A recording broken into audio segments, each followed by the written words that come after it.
Welcome to the Roadrunner 89 Investment Network, where we talk about interracial love and marriage. Hope you enjoy. Swirl to Investment.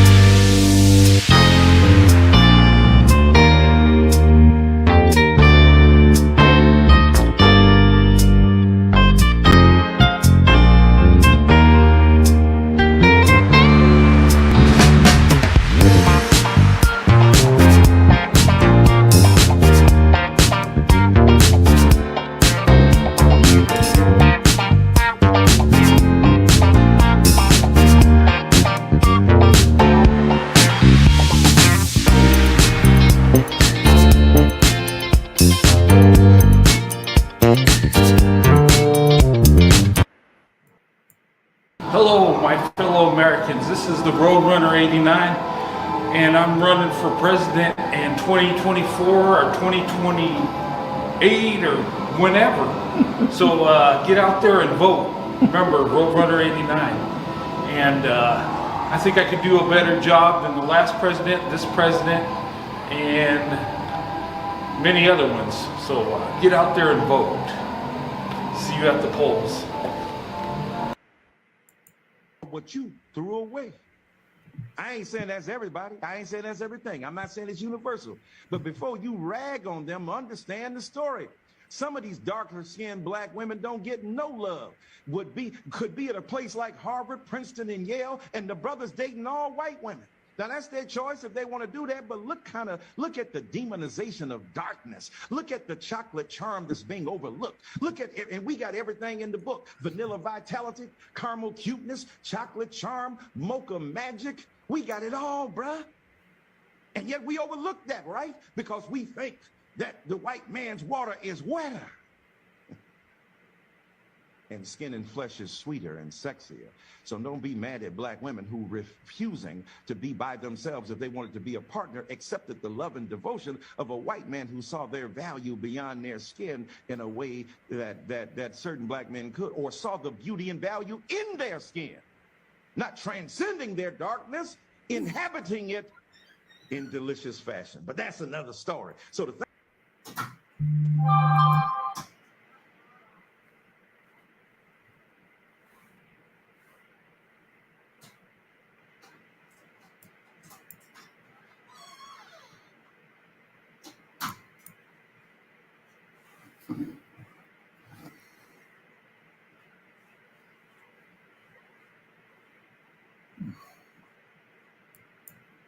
All right, how's everybody doing tonight? Just a little videos showing you before the show tonight, and I got some TikTok videos I want to show you also, and I want to talk about divestment. Okay, and you see the title, "What is divestment? Should black women divest?" Okay. I've heard many things about divestment. I think I know what it is. I got an idea. Maybe not fully understand, but there's been black women that tell me different things than what it means. Okay. And we're going to talk about that later on. But and I'm going to give you my opinion, what I think. And it's my opinion. I could be wrong, but maybe later on, if somebody wants to come up and explain it to me, that would be nice. All right. And I see in the comment, all right, divestment is putting yourself first instead of the BC, black community. I assume that's what it is. And not during anything that doesn't offer reciprocity. Okay. So pretty much you're doing it for yourself, putting yourself first above the so-called black community and living for you. And that could be, I take it, going to another culture, maybe a different community. And what I get is basically you're doing this for you, whether it be, to heal, to be in a safe place, a different mindset. Okay. And Maybe just go into a whole different community. I think that's what it means. But you let me know. But, and I've heard that people tell me it don't mean interracial dating. Okay. I never thought that's what it was. I believe it leads to that in most cases. You tell me if I'm wrong. Because if you're divesting, I mean, you can be alone and not have a relationship, not date. But if you do want a relationship and you do want to get married, who are you going to go to for that? Or are you going to divest with the good black men while you go on your journey? I'm just asking.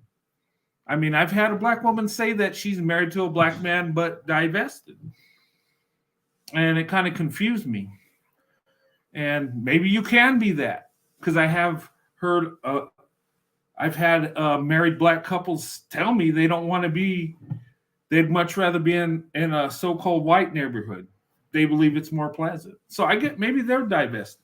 I don't know. Maybe you can divest with the good black men on your journey to divestment. I don't know. You tell me. But I think if you're in a relationship, it is going to lead to an interracial relationship. Maybe I'm wrong. Maybe I'm way off. Maybe it has nothing to do with dating at all. Maybe you can have a good black man and be divested. It doesn't include black men at all. Okay. I thought that's what it was. Okay. But, and I think there's some confusion with guys like me, white men that are interracially married. I see what black women go through. I don't know everything they go through, but I see it and I get it. And I kind of gravitate to women that divest. I just do. It seems like we have kind of the same goals. And look, we can be allies without dating each other or anything like that. Usually in my culture, we're raised to take care of women, to help out women. And that's not just the ones we have a relationship with. We're just raised to take care of women. So, we kind of gravitate to that. And I know I've been on divested platforms where some will say, you know what, this is for women, and okay. And that's perfectly fine. I respect that. But sometimes you just gravitate to people that have the same mindset or the same goals in a way. And when you both love black women, you have that in common. Okay. And sometimes, that's my thoughts in it. I totally support divestment. I do. I think there are black women that need to do this. They need to get into a safe space. They need to get out of the community and, heal and maybe be in a different culture. Getting away from, toxic environment, but I do support that. I do very much so. And I understand why black women are talking about divestment, why they want to do this. I get it. Like I said, it took years for me to figure this out. What is divestment? I didn't learn about it till YouTube, what that even means. And I heard talk about it, and then going back and kind of researching it and listen to black women, what they say, and my experience dating black women back in the 80s till I married my wife in 94. And I've learned about a lot of things that black women go through. And I get it. Only 27% of black women are married in America. And that is unacceptable. And I do look at stats, and you know, whoever you want to be with, that's your right as a human being. Whoever you want to date and marry, regardless of your race or their race, it's nobody's business if you have that relationship between two people. Okay, and I get it why black women divest, and I've kind of gravitated towards black women in my life. I've always been attracted to black women, and it goes beyond the physical and the physical desire. It goes deep. There's true love, and I found black women to be the best option. And so when I see black women in need or have something going on, it's just like natural for me to help, or it just how we're raised. And I know we were talking about that and taking it to a different level. I'm not a divester, and I can't be. That don't make no sense. I'm not leaving my community or the life I have, the culture I'm in. The only difference is I have a black woman in my community with me, my wife. Okay, and my wife is kind of divested without being a divester, if that makes sense. She agrees with it. She says, I get it, why they did it. And, and I think a lot of black women are like that have dated out and opened up their options. They might not call themselves divestors, but they went to another group, another culture, and just freed themselves of what they were going through and the environment they're in. But divestments most certainly isn't a form of making black men jealous or some kind of act to change their ways. Yeah, and you know what? I believe that, because some people think divestments to make black men jealous and try to get them to do right. Some women might use that divestment and for that as a way of self-correcting, making black men better, I guess. But I think truly divested, they don't care what black men are doing. They're done. They're living their life, and they're taking the best option they see.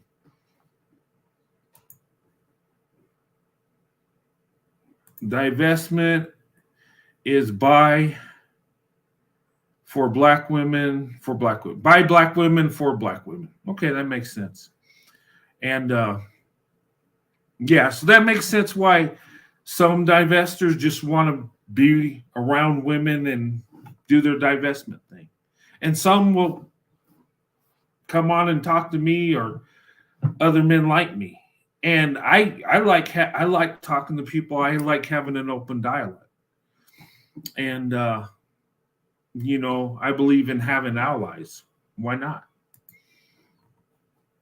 But anyway, what do you guys think about this picture here? Isn't that how Wonder Woman should look? I guess in the comic book or whatever, there is a black Wonder Woman but we never seen that one. But I went on a program and just typed Black Wonder Woman. This is what I came up with. This image. But anyway, let me show you these TikToks, and we're going to talk about it. And my focus is on divestment tonight. I want to talk about it. I want to learn about it, more about it. I think I know what it is, but I've heard different things on what it is. Okay. And some people think it's just interracial dating swirling. I know it's not that. Okay. A lot of times it doesn't lead to an interracial relationship because the community you're going to, it happens. But I know that ain't the primary purpose of it. Okay, let me remove this. And I'll show you a couple TikToks and tell me what you guys think. Men are horrible. Okay. So if black men are horrible, okay, granted, well, who's going to treat us better? Y'all, did she just say what I thought I heard?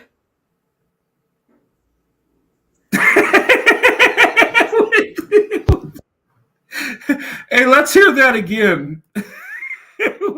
So if black men are horrible, okay, granted, well, who's going to treat us better? Y'all, did she just say what I thought I heard?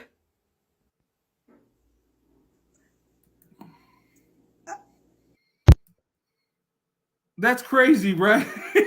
She says, if black men are so bad, who's going to treat us better? Can I answer that question?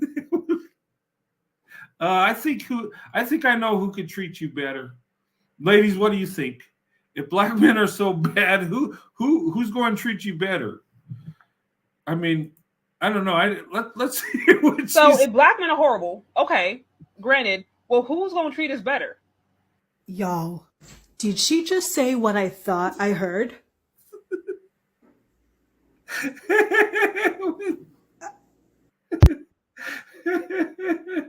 So if black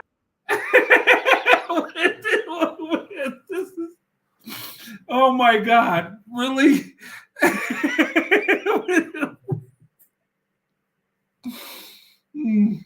It's just funny to me because it's like, who's going to treat? Well, let me tell you, white men are going to treat you better. Seriously. Marriage stats with white men are much better than with black men. For black women, much more successful. Much more, they last much longer. So I hope that answered your question, young lady. I mean, she just, oh, I'm sorry. That to me is just funny. She's, oh my God. Gullables travel.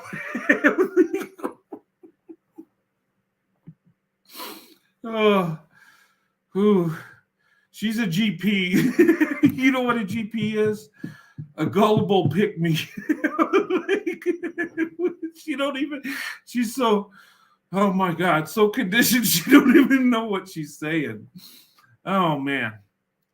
To me, that's funny. I'm sorry. Oh my God. Okay.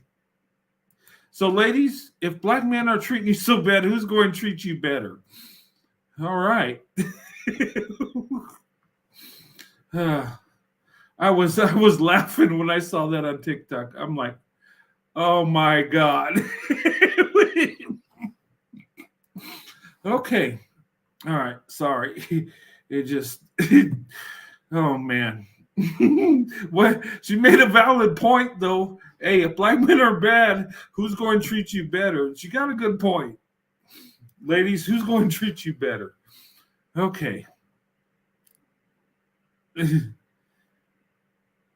Yeah, she believes no one else wants black women. This young lady said that interracial relationships between black women and white men are less than 1%.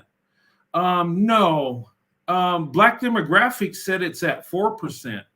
And that leans, in favor of black men, actually. But it's actually like 10 to 14%.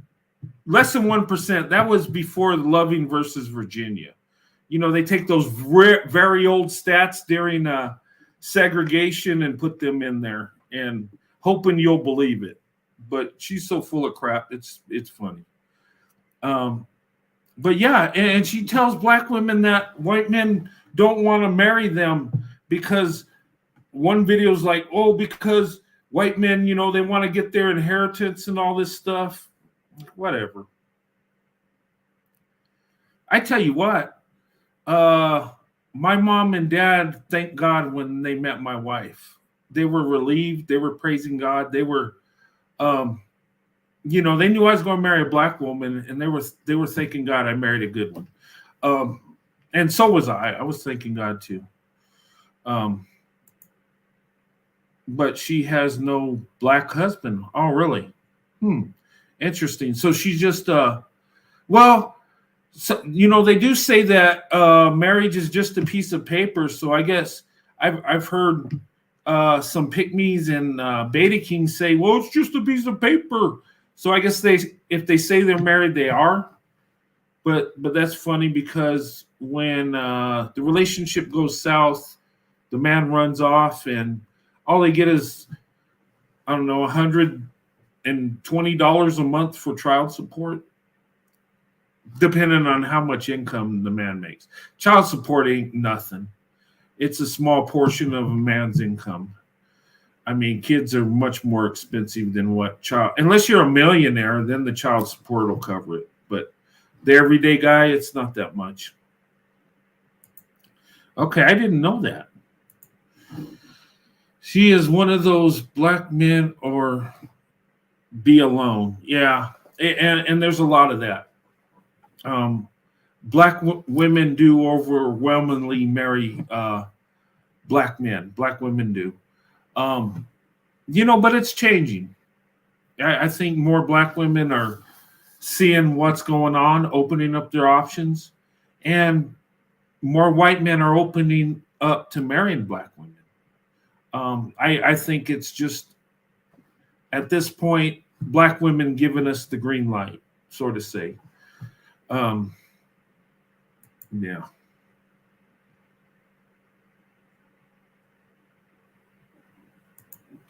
First time I saw Sandy, I wanted to thank God she was born. She's radiant.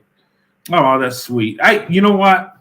I thank God. Best day of my life is when I married my wife, hands down. You don't know how good of a feeling that was. You don't know how happy I was.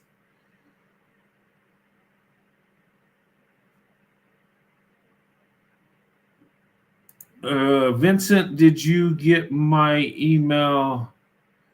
Oh, I don't know if Vincent's watching it.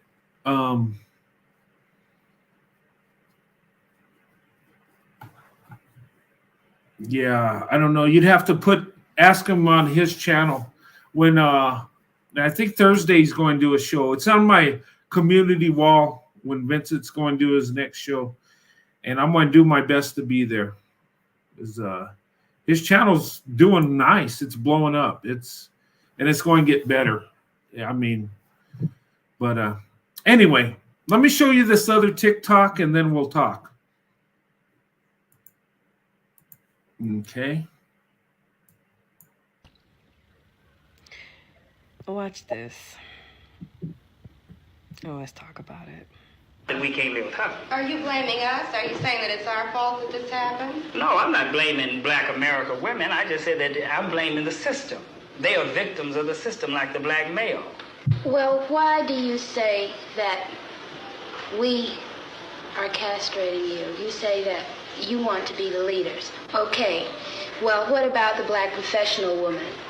Are you saying that there should be no black professional woman? Are you trying to deny black women the right to be creative, the right to function? We're not asking for you to take a back seat. We're saying that you have got to be astute enough and can view the situation well enough where you just automatically know what your role is and step back. And whenever you want to have that aggressive thing, this is the thing that the young black man today is not going to tolerate. My old man tolerated it because his old man tolerated it. It came up for years and years and years. But today, the young black man is not going to take it. He's going to be out there as a leader. White America has used black women to keep the black male in his place. And you're still... All right. What do you think about this so far? Okay, this was back in 1968. A lot of the same things are being said today. And he said, it is interesting. He said that the white man's using the black woman to get to attack the black man. We hear that all the time. We even hear black men saying that white men and black women is white supremacy. I've heard a lot of black men say this, and it's crazy. It is not white supremacy. White supremacy is just purely white. They don't believe in interracial dating, marriage, and procreation. They don't believe procreating that white people should procreate with anybody except white people. That's white supremacy. We don't, the white supremacists start trying to get white men to marry black women. It's just not happening. That's just a bunch of BS. But tell me what you think. But let's continue with this. Still aiding them by saying, well, we're qualified, we want to work, we can help. Okay, how are you going to reprogram men so that they don't let us take over what's supposed to be their responsibility?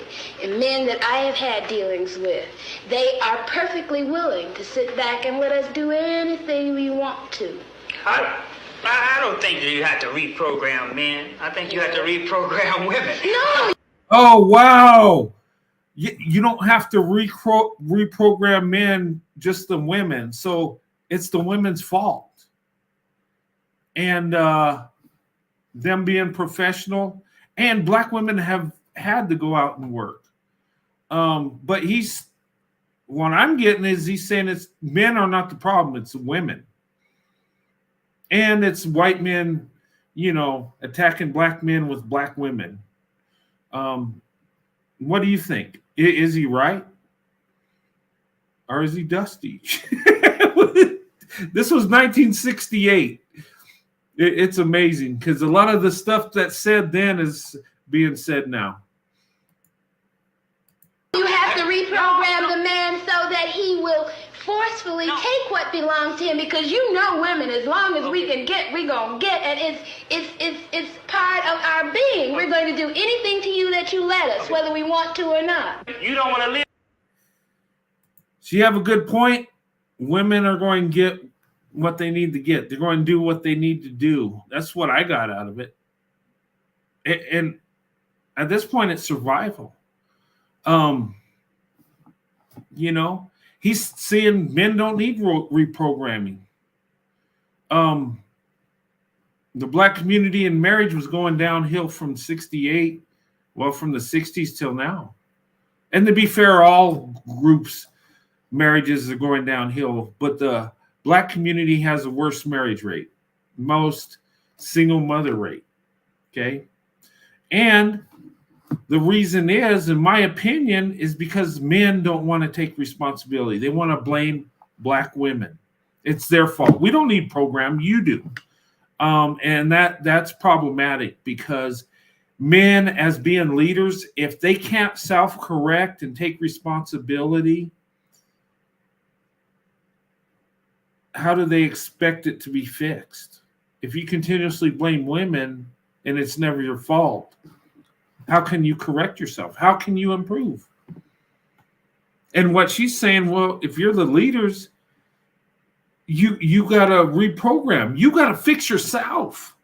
And the men, to fix the community, the man has to be rebuilt before the women and children can.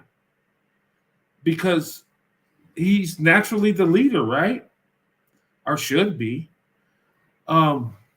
But if you let women take control, it's not going to work. It's just not natural. Now, black women have had to shoulder the load. They've had to carry the community. They've had to work. And black women have excelled when it comes to the corporate world. They really have when it comes to education, too. They lead the way in education. And look, black women have to. It's survival at this time. And I think this is what's leading to divestment, because black women need a better option. I mean, what do you think?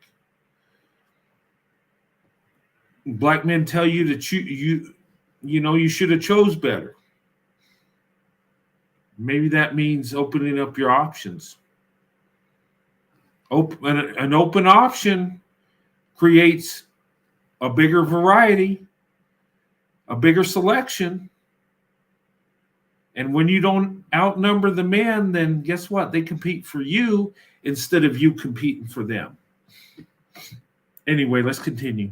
On the level of income that I can afford you and love me on the basis of that, you want to always be aspiring to have all those things that's a part of the great middle class white American society, and because I can't deliver these things to you, you say that you are not a man. We're talking about 3 generations of Black men who have a severe aversion to accountability, responsibility, leadership, and progression. 3 generations. And to think, I was under the impression that this was just because of the rise of Kevin Samuels, because he's bitter about his mother.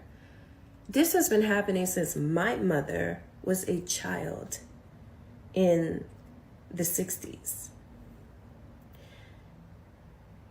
I've been saying this a lot. The Black community hasn't progressed since the 70s. But at this point, this is beyond past embarrassment and disappointment and shame. If you are highly educated, if you have the income and the resources, wash your hands and completely divest. Well said. And like she said, this is 3 generations, 68. That's a year before me and my wife, Sandy, were born. And I'm 53, she's 54. That's a lot of years. That's easily 3 generations, maybe 4 generations. And still the problem hasn't fixed. It's getting worse. And you see how those guys talk? And that one, well, you want that white middle class, and because I can't give it to you. I'm like, what? Why can't he give her that? And especially in today's world, why not? That's middle class. And look, in the 60s, there were a lot of jobs out there. Manufacturing jobs were a lot more than they are now. Well, due to technology and stuff. The auto industry was booming then, was it not? But middle class, because I can't give you that? Wow. So he has low self-esteem, is what he's saying. And he has a problem because she has a problem with him not being able to give her a middle class life. Wow. He should at least be able to provide that. At least provide an apartment and food and clothing. But she's right. And that goes for all women. You should go for the best option. And she said, if you got your education and resources, wash your hands and get out. What do you think? Is she right? Should you get out? Divest? Because here's the thing. If you're highly educated, ladies, you should be with a man that's highly educated. And if you make a good salary, in my opinion, the man should be making more than you and have more than you. It shouldn't be him having less. You should not have to lower your standards to meet that man. If he can't be at your level, he don't need to be with you, in my opinion.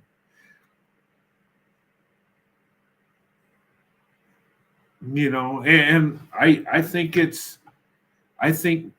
with men, the women that we're married to, we should either at least be equal to them financially or have more. And it's better to have more than them, because in the natural scheme of things, men are providers, protectors. We feel better when we're providing, protecting. We really do, because it's natural. That's what we're supposed to do. And women embrace that when the man's providing and protecting her. It's really the natural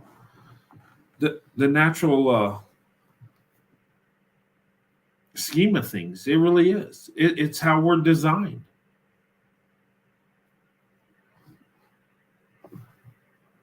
You know? And why should a woman have to settle for less than a man that makes less? That's stupid.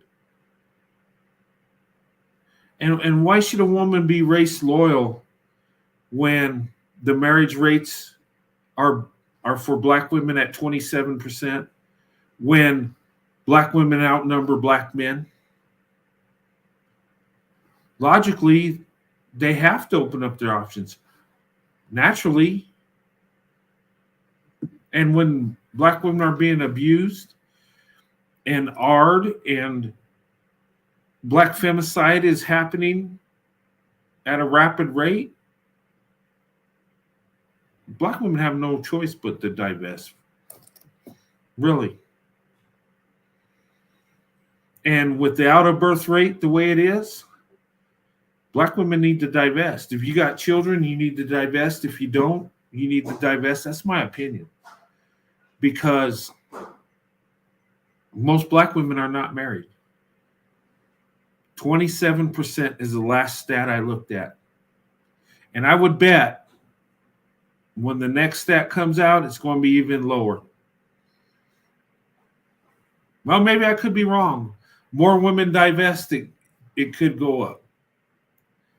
And it will go up. The more women that open up their options. Okay?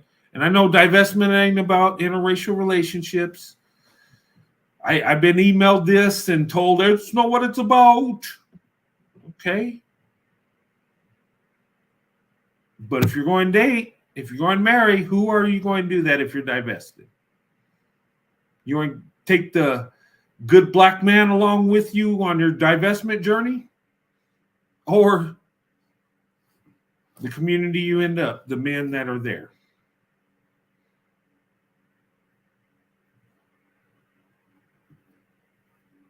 I'm just saying. But anyway, let me go ahead and take this off the screen. And, I just wanted to talk about that. Look, on YouTube, we watch people that agree with us most of the time, right? We gravitate to those that have the same interest as us, right? I know, there's divestment channels out there, and you watch them, the ones you agree with, or you might watch them all, get a different perspective. And I want to create a space here. I wish I could get like more white men to have channels, so you guys get a variety. With Vincent and his channel, he's got a different personality, a different way he goes about it, right? Than I do. And it's better that you have me and him, and then Pro White Leadership has her channel. And I want to build, my platform, but I want other platforms to be built around me too. Because in numbers, we're stronger. The more united we are, the better off we are. And then you get a variety. You get different personalities, and you get to hear a white man's perspective. You get to hear from me and I got experience in interracial dating. Been married over 28 years. Here in May, we're going to hit 29 years. And it's nice to have different people within that think like us. We don't agree on everything. No, we don't. We can't. We're different individuals. But we have the same goals. We have the same agenda, you might say. And we believe that black women, white men coming together will be better for society, will be better for our community, better for our nation. I believe that. And I believe God has blessed black women and white men coming together in marriage because their stats are the best. Now, does it always work with that combination? Of course not.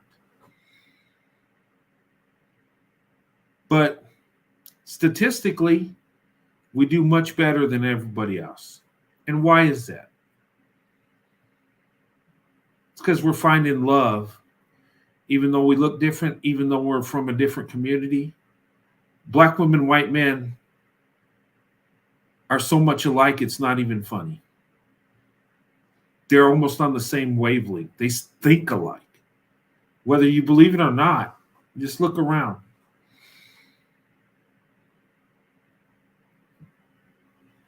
And we're both almost the same in our communities. We lead our communities. We're expected to make things happen. We're expected to do the work. And we don't get credit in our communities for what we do a lot of times. So, I mean, but when we come together, it's like when we date, we're already being vetted. We're already being challenged. We already have family members and friends that are trying to talk us out of it or get us out of that relationship, try to get us to go astray. And we have to fight for each other before we're with each other. And maybe that's what makes us strong. Maybe that's why our relationships work. And me and Sandy, we got 28 years of marriage. That's great, right? People tell me, how did you do that? How did you make it work? It must have been tough. No, it wasn't tough. You know, we're human. We get on each other's nerves every now and then, like everybody else. And I use an example that we would have arguments, and people say, man, I hate to hear that you had arguments. No, it ain't like that. We all do. We all get on each other's nerves. I mean, most of the fights we had were mostly silly stuff, you know, and we always reconciled and we always end up apologizing to each other because we love each other. We don't want to hurt each other. And our love is bigger than our problems. Our love is bigger than society, bigger than our family, our so-called friends. And that's what black women, white men have. That's why they have the success they do. Because when we come together, we're serious. A lot of times when we come together in marriage, we're done playing games. We want a real relationship. We're looking beyond the desire to be together, to have fun. We're looking beyond the physical. We're going to the emotional, the spiritual, and beyond. We're both strategic. We're both trying to build a legacy.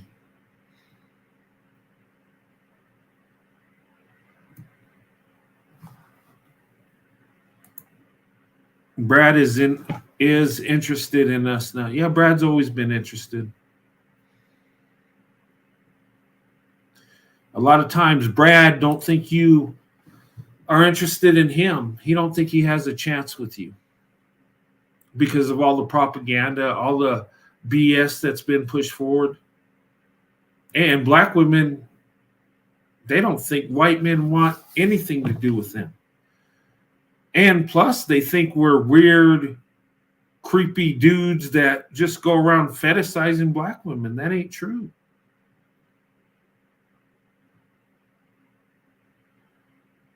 You know? In fact, if it was that way, we wouldn't have long-lasting marriages. We wouldn't be leading the way. And you know what? The more this happens, the more interracial relationships happen, I think the better off we'll be as a nation. I do. Not everybody's going to do it, and everybody shouldn't do it. But a number of us need to do it. A number of us are meant to be together.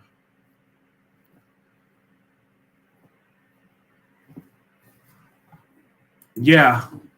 Brad will wife us up less than 6 months to a year. That is so true. And look, ladies, if you want marriage and a family, I'm not saying the white man's going be perfect or it's going to even work, because you got to choose the right one, right? But statistically, you have a better chance at a successful marriage. You have a better chance of having more wealth, being provided for more. Your marriage lasting longer. And I'm not saying that because I'm a white man and I'm putting white men on a pedestal. I'm not. It's just our culture. We still have been raised to be married. And when we get married, and we don't waste time getting married. I married my wife. It was about 6 months. I proposed to her after dating her for 2 months. You know why? People say that's too fast. You need to slow down. What are you doing?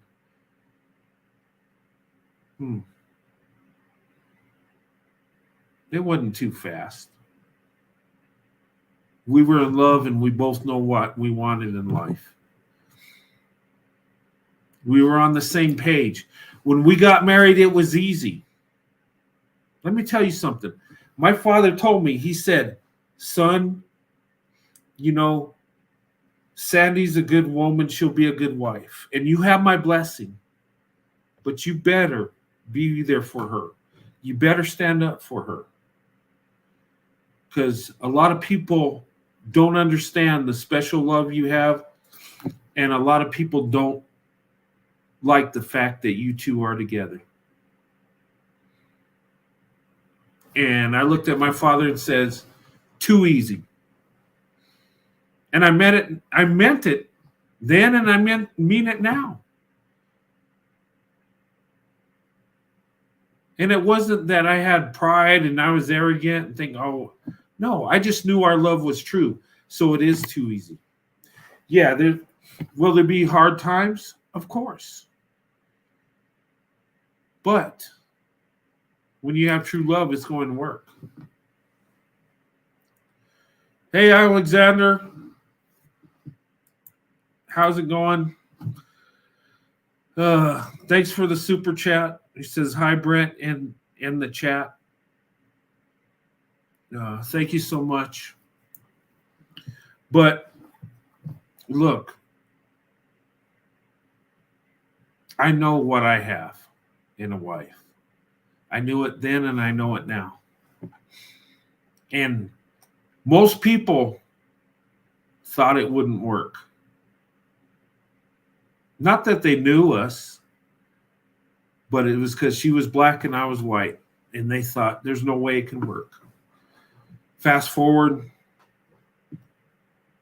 we've done better in our marriage than anybody in my family. Her family too.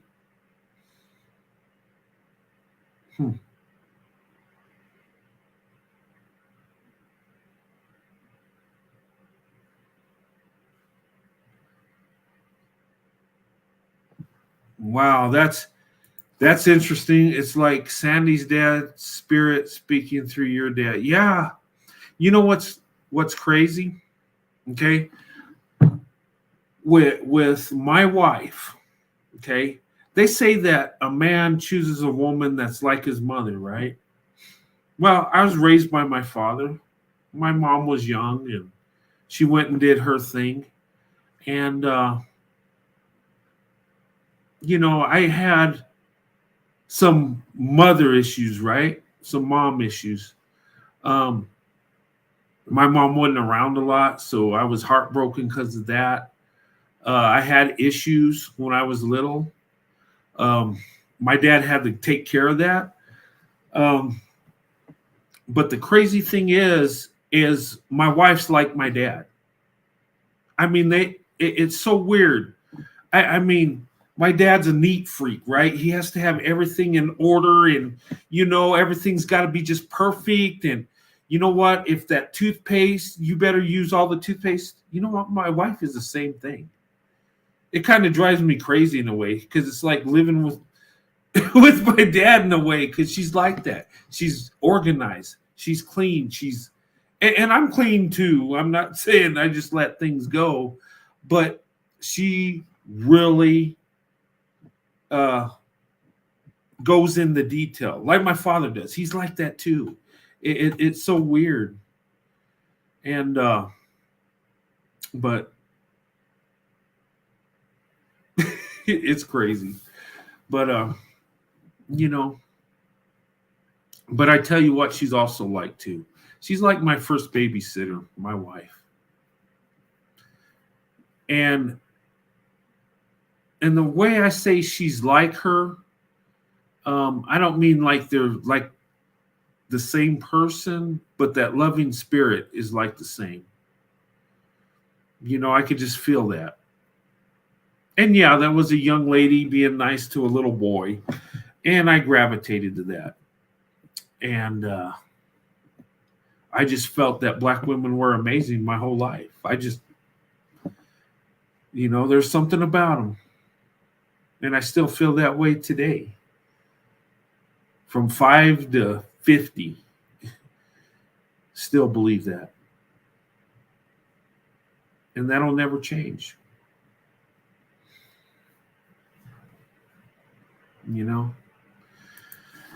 But anyway, I just want to say, ladies, I do support divestment. I do.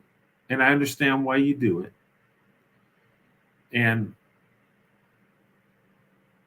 I think you do it because it's survival at this time. You want the best option. You want to be taken care of. You want to have a good family, and you should want that. You deserve that. And, and those divestment channels out there, I support them too. And we don't have to collab or talk to each other to have that support. It's just there. I'd like to have more contact, sure. I like talking to people. I like picking their brain. I like seeing where they come from, their perspective.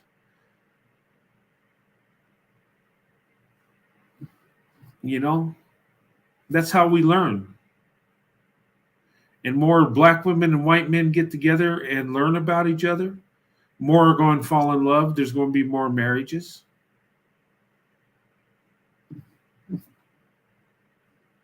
And I don't know if you've noticed it, but white people, we get married more, but our marriages aren't lasting. It seems that white men are opening up their options more than white women right now.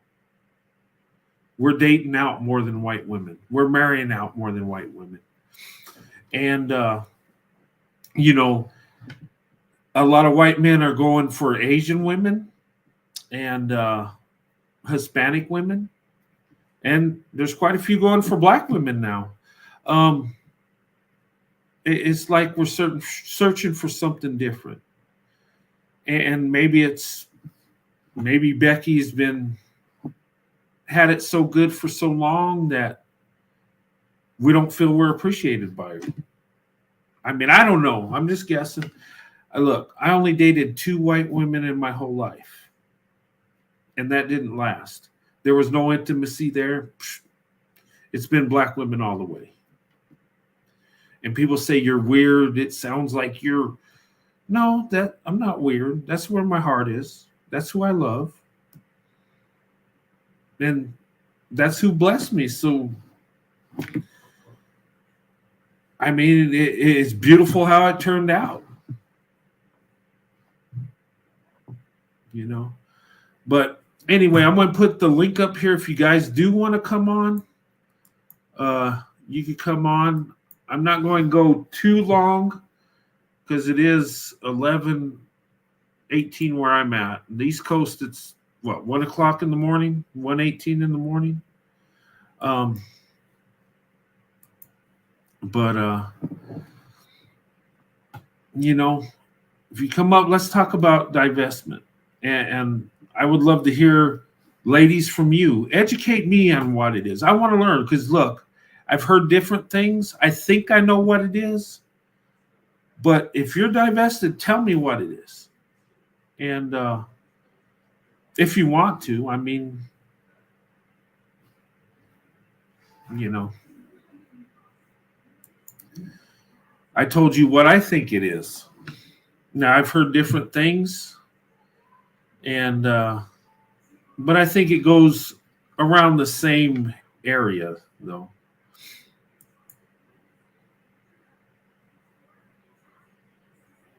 Go ahead and drop this. So the link's there. If you want to come up before I close down, this is going to be a shorter live. But all right. Hey, Auntie, how you doing? Hi, I'm fine. So I just wanted to say that so I've been celibate for about 10 years. And it was obviously it's by choice and everything, and I've had horrible experience with men of my race, with black males, right? The collective. And I felt like they only the few of them that did propose to me, or should I say, nearly all of them that did, it was for nefarious intentions. It was never really genuine. And I'm just at this point in my life where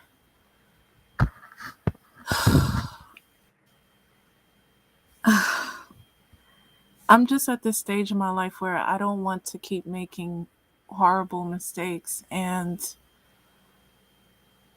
whomever that I am destined to be with is not going to be a reminder of the males that abused me. And yes, I'm expanding my options. I am so done with these group of males. I'm not taking a chance on it. It's too dangerous. Yeah. But at the same token, it's like I don't want to have to feel like I have to. I don't know if I should say beg, but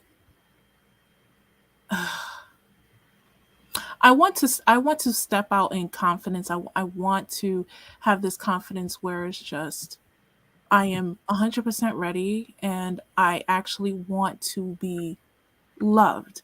I want to be adored. I want to be provided for. I want to be invested in. I want to be poured into and eventually proposed to. Because at this point in my life, honestly speaking, it's like I'm at this point in my life, this age or this stage where it's kind of embarrassing um to not to just remain where I am, and how can I say, and not explore my options, which I am. It's just, right now it's just, I'm getting my life together with classes and everything else and stuff. So, but I'm just ready to take that leap of faith. But this time I want something of high quality instead of having to feel like I'm regressing. So it's a whole new world for me because I'm stepping out from this community to a whole new one. And it's not that I'm nervous about it.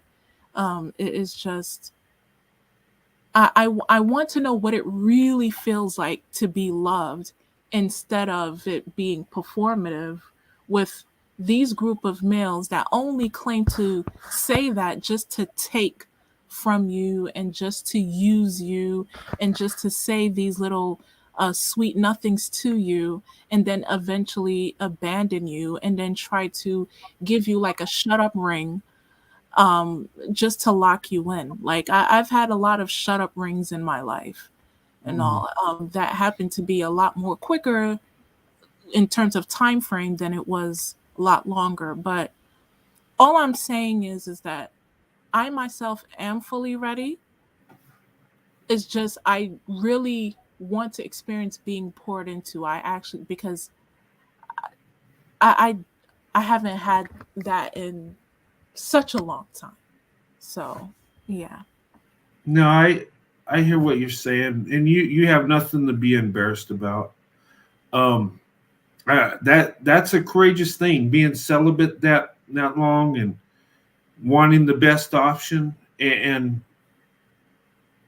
you know, and I hate to see women being like that, especially black women, because they go through so much and they give so much, and there's so much value, and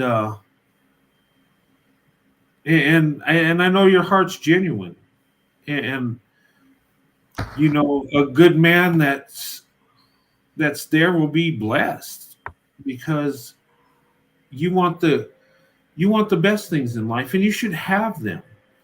Um, Unfortunately, a lot of times men they take advantage of women, and you know a woman giving herself to a man is sacred.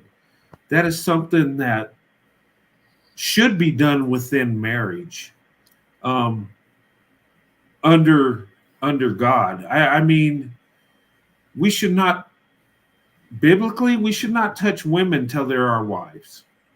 And if we lived by that, I think women would be better taken care of, more valued. Um, the the physical sexual part would mean something. There would be more than just the desire and the physical feeling. It would be emotional and spiritual, and that's what it's meant to be. Um, we're not supposed to go there with people we don't love. That's just it damages people, both the perpetrator and the victim of that stuff.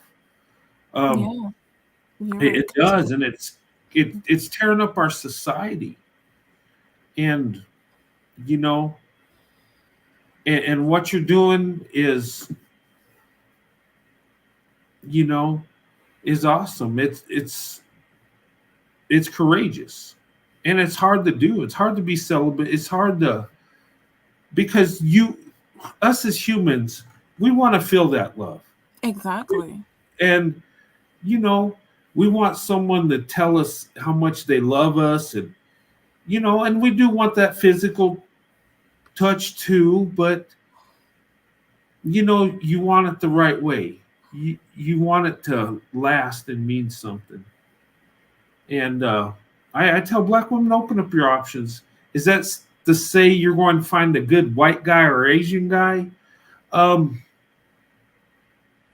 That's no. the thing. You still You have still to. have, you still have to vet, and you still have to be careful because there's corruption in all areas. Yeah. But There what I is.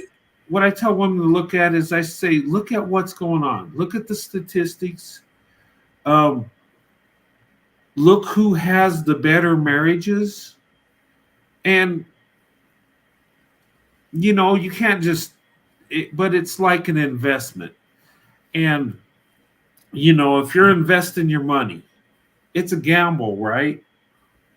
But you don't just throw it in a company you know nothing about. You don't know their performance. You don't know how good or bad they're doing. You don't. So you have to research. So you invest your money in what you think is the best option for the best return. So, and dating and marriage is the biggest investment you're going to make. Marriage, look, if you choose right, you'll be blessed. And you'll have love, you'll have a man that loves you and puts you first, and then your family will be, if you have kids, it's not going to be perfect because we're not perfect as people, but you'll have that security, you'll have that protection. And protection goes more than just physically protecting you. Protection is keeping your spirit up, keeping your motivation, um, making you feel loved. Us as husbands, we need to tell our wives that they're beautiful. We need to tell them we love them. They know we think this, but they need to hear it. We all need to hear that every once in a while. It keeps, Everyone does. Absolutely. yeah, Exactly. it keeps our spirits up. And when you're Yes. happy, you're healthy. Um, that it's been proven that people that are sad and depressed, that times it leads to health issues. And Yeah, people that are happier are healthier. You're exactly. motivated, you're moving more, you're in that good spirit.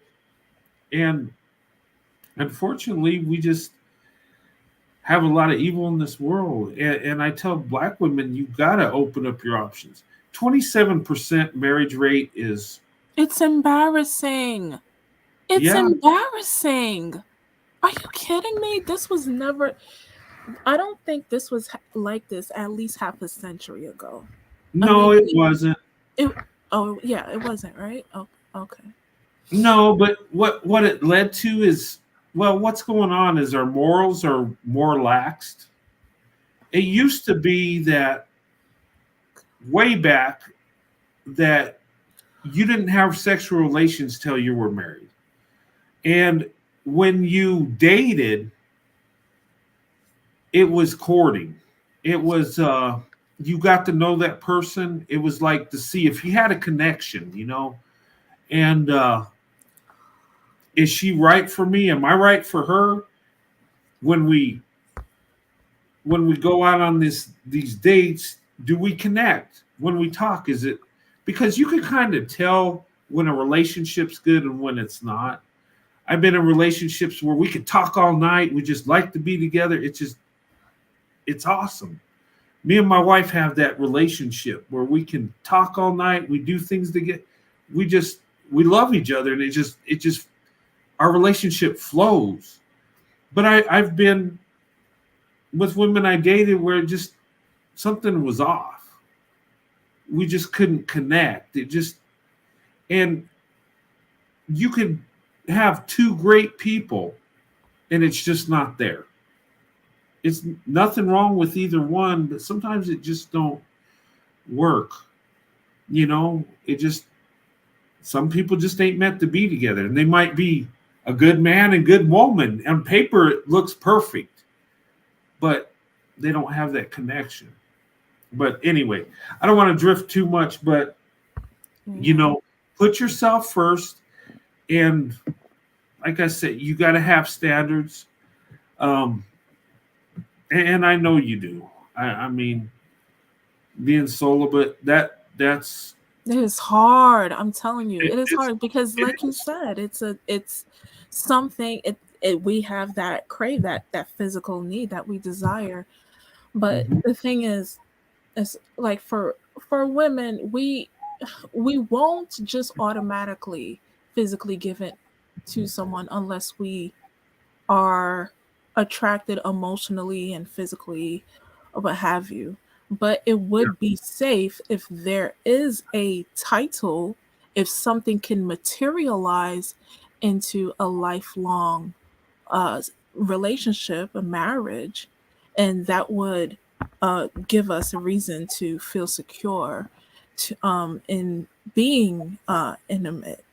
Now, the goal for this is to for the interracial relationships is to materialize into successful marriage, and I just feel something tells me that I have to act on it. I can't do it way too long, even mhm. though I do have things that is going to take me a while to finish up, take me a while to accomplish.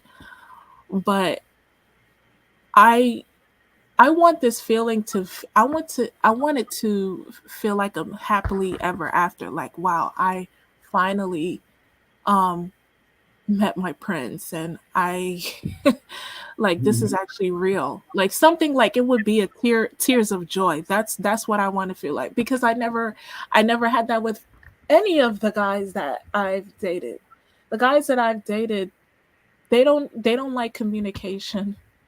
When you try to get to know someone, especially black guys that I've dated, The majority of the dating experience that I had with them was horrible. And it's like trying to get to know them, they interpret it as you being annoying to them. So me getting to know you, knowing about your hobbies, what you got, they don't like that for some reason. It's like they just want to wham bam and then that's it. Just use you, abuse you, discard you. So this is like a whole new phase that I'm getting into, and it's just Yeah. and I trust based on what you explained about the stats. It's just now that I'm actually really serious about it, it's just I mean, I guess I am a bit nervous, but it's just I just have a feeling that I can be taken seriously because I'm actually more than my who I am physically.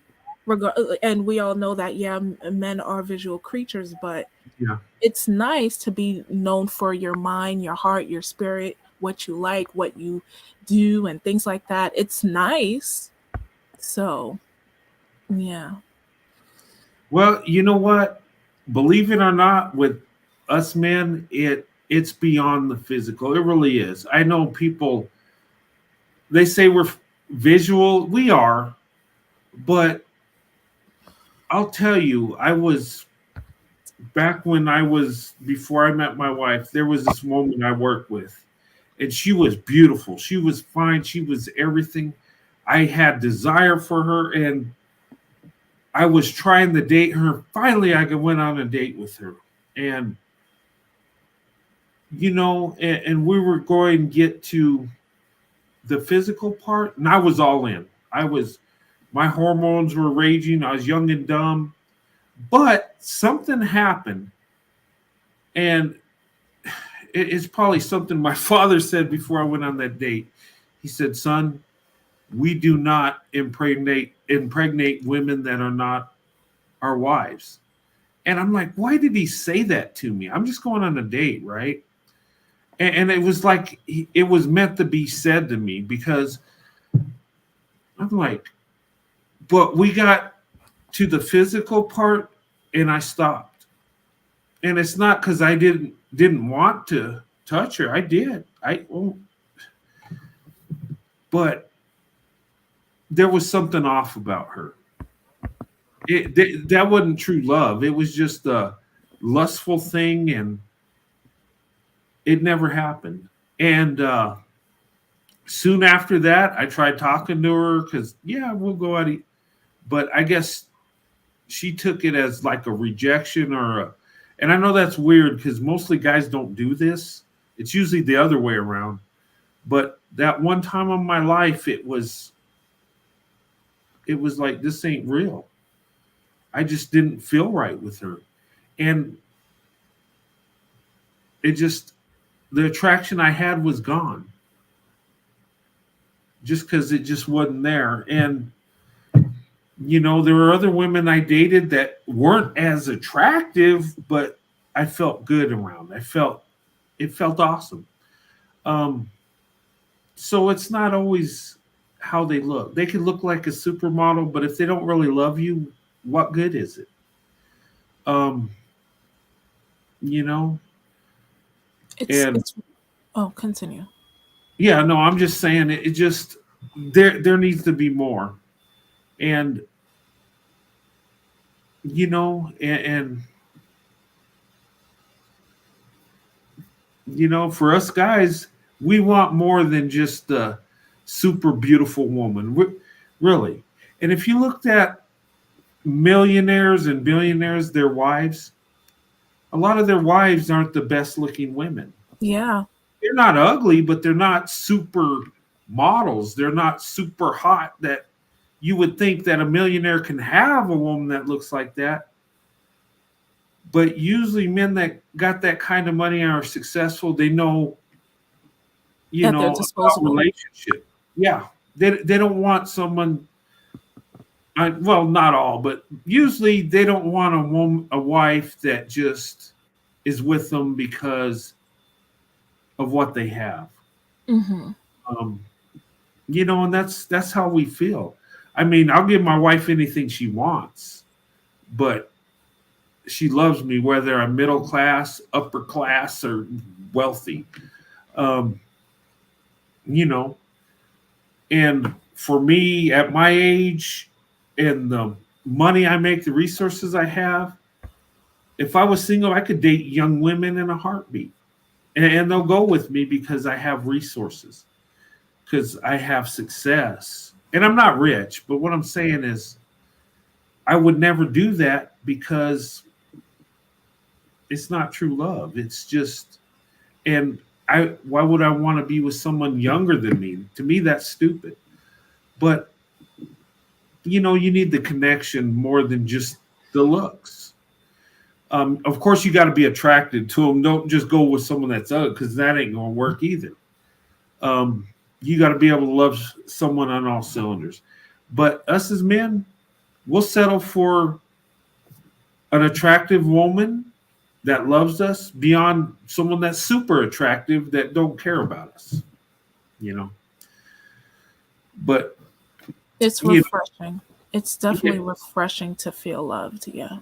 yeah, but that's a man that wants true love. Now a guy that's got money, just having fun and just wants to fulfill that desire and that lust, well, he's going to go for the one that turns him on physically, and he don't care about her personality, because Yeah. it's a wham bam and it's gone. And that's the thing about it. And that's the thing about it, because you have very few women that are very, very attractive but happen to have substance. But then when they date a certain group of males, it's like they are only into them just for the physical. They don't care about the substance. And then they end up discarding them. And then we end up feeling burnt and we end up feeling angry because we thought that there is some compatibility, only to end up just like just discarded. So I just, yeah, it's refreshing to actually being loved for who you are, instead of just, oh my God, this is a hot black girl or a hot girl, period. It's Yes. just because it's shallow, and at a particular, especially if when you're at a particular age, it's like, you know what, like this, it's not going to continue to work for me. So, substance is definitely what it is, because the goal is to have it into marriage, and Yeah. marriage, as you said, is, it is work, because now you two are tied, you're bonded together. And I'm not saying it in a negative way, but it's just you made a commitment to stick together. So you have to work things out and everything. And I understand that nothing is perfect, but if we can if we can show that there is commitment before the marriage, then when the marriage comes, then it'll we can continue to commit. It wouldn't be so much of an issue because we practiced that before. But communication is definitely number one. Communication, without communication, it's like, what are we doing here? Like, what is it? There's so many things that may be left out that I may not know, and there's certain things that you don't know. And it's just, it's always good to start genuine at a friendship level. And I feel like when I do date outside my race, I feel, and based on everything that you gathered and everything that you educated us on, I feel like I can be at ease because they will genuinely want to um, f- get to know get me to know them, and vice versa, and it'll be good. And even if it doesn't work out on that date, then it'll eventually work out on another, because like you said, there's a higher possibility of being married when black women marry interracially. So I mean, I'm very open to it, definitely, because I can't be in a group that's going to continue to break my heart, or just only want me as their um, just to fuel whatever their desire, their physical desires. Like, I don't want to be treated like that anymore. I don't. Yeah. Yeah. Yeah. And and you shouldn't be treated like that. And you want somebody that's your best friend before you know get into that heavy relationship and get into marriage, because marriage is a partnership. Yeah, It, and the better friends you are, the better your marriage is. Me and my exactly. wife are best friends. I love just hanging out with my wife and doing things with her. I You know what? When I got married, all my friends and stuff, I just started I didn't spend as much time with my friends as I did. And my friends were important to me. It just My wife was everything. And I still hang out with my friends every once in a while, but it's not like it used to be, because I want to be with my wife. And when I'm with my friends, my wife is with me. It's like I I don't want to be away from her. It's even when I'm at work, I can't wait to get home to my wife. Yes. You, Your you know, husband is supposed to be your best friend. Your yeah, husband is supposed to be that. But he has to, I believe that he has to actually show qualities of him that may turn into being a good husband in order to keep that friendship. Show friendship qualities first, and then it can materialize. So, and you know what? When you're dating, see how he treats you. What does he talk about? A lot of times, men tell on themselves. yeah, they People say, do. "Well, what do you think about marriage and kids?" And well, I'm not ready for that yet. I got this going on, and I just want to you know just have some fun, and then we'll see what happens. Nah, leave those type of guys alone, because he don't know what he wants, and he probably just wants to have a physical relationship with you for the time being. Um, you don't want that. I don't want just physical. I'm way past that. I'm way past this whole what friends with benefits thing. Like, no, I'm way, way past that. No way. Like, I can no, I can't. Yeah. Yeah, Mm, and that's not healthy.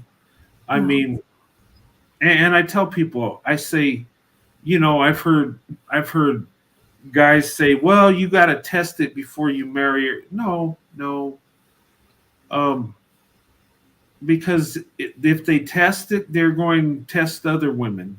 That is Exactly. the dumbest thing I've. If you can become friends and you can love her for who she is, when you get to the physical part, it's so much better with someone you love than just randomly having sexual relationship with other people. I mean, the physical part will feel good, but there's no emotional connection. There's nothing. It's just an empty thing. And when the act is over, it's like you feel empty. There's nothing there.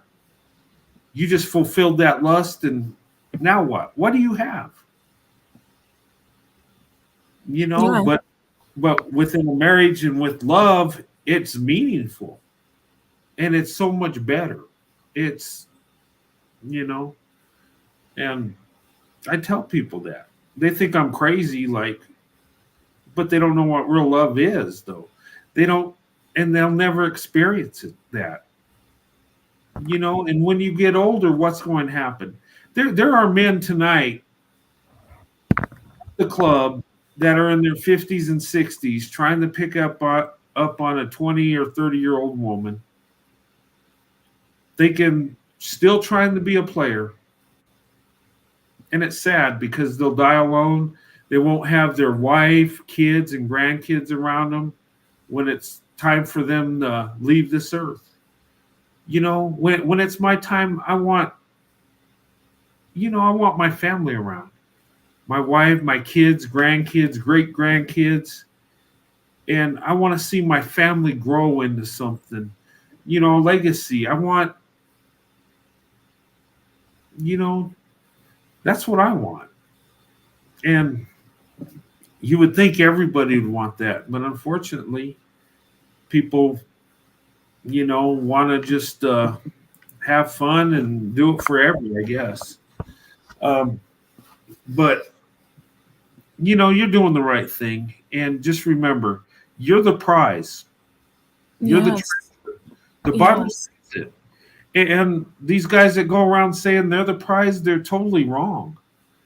They don't talk about the virtuous man in the Bible, do they? They say the virtuous woman is worth more than rubies and precious stones. Nothing on earth has value above her. So, Exactly. what God's saying, the most valuable thing on earth is a good woman, a good wife. So Because she's we, the prize, she's the treasure. mhm. Yeah.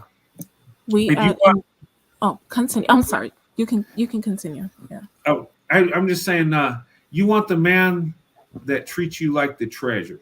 Oh my God. You know, Oh my God. My life would be like, I'll be on cloud nine. I'll feel like I finally hit the jackpot.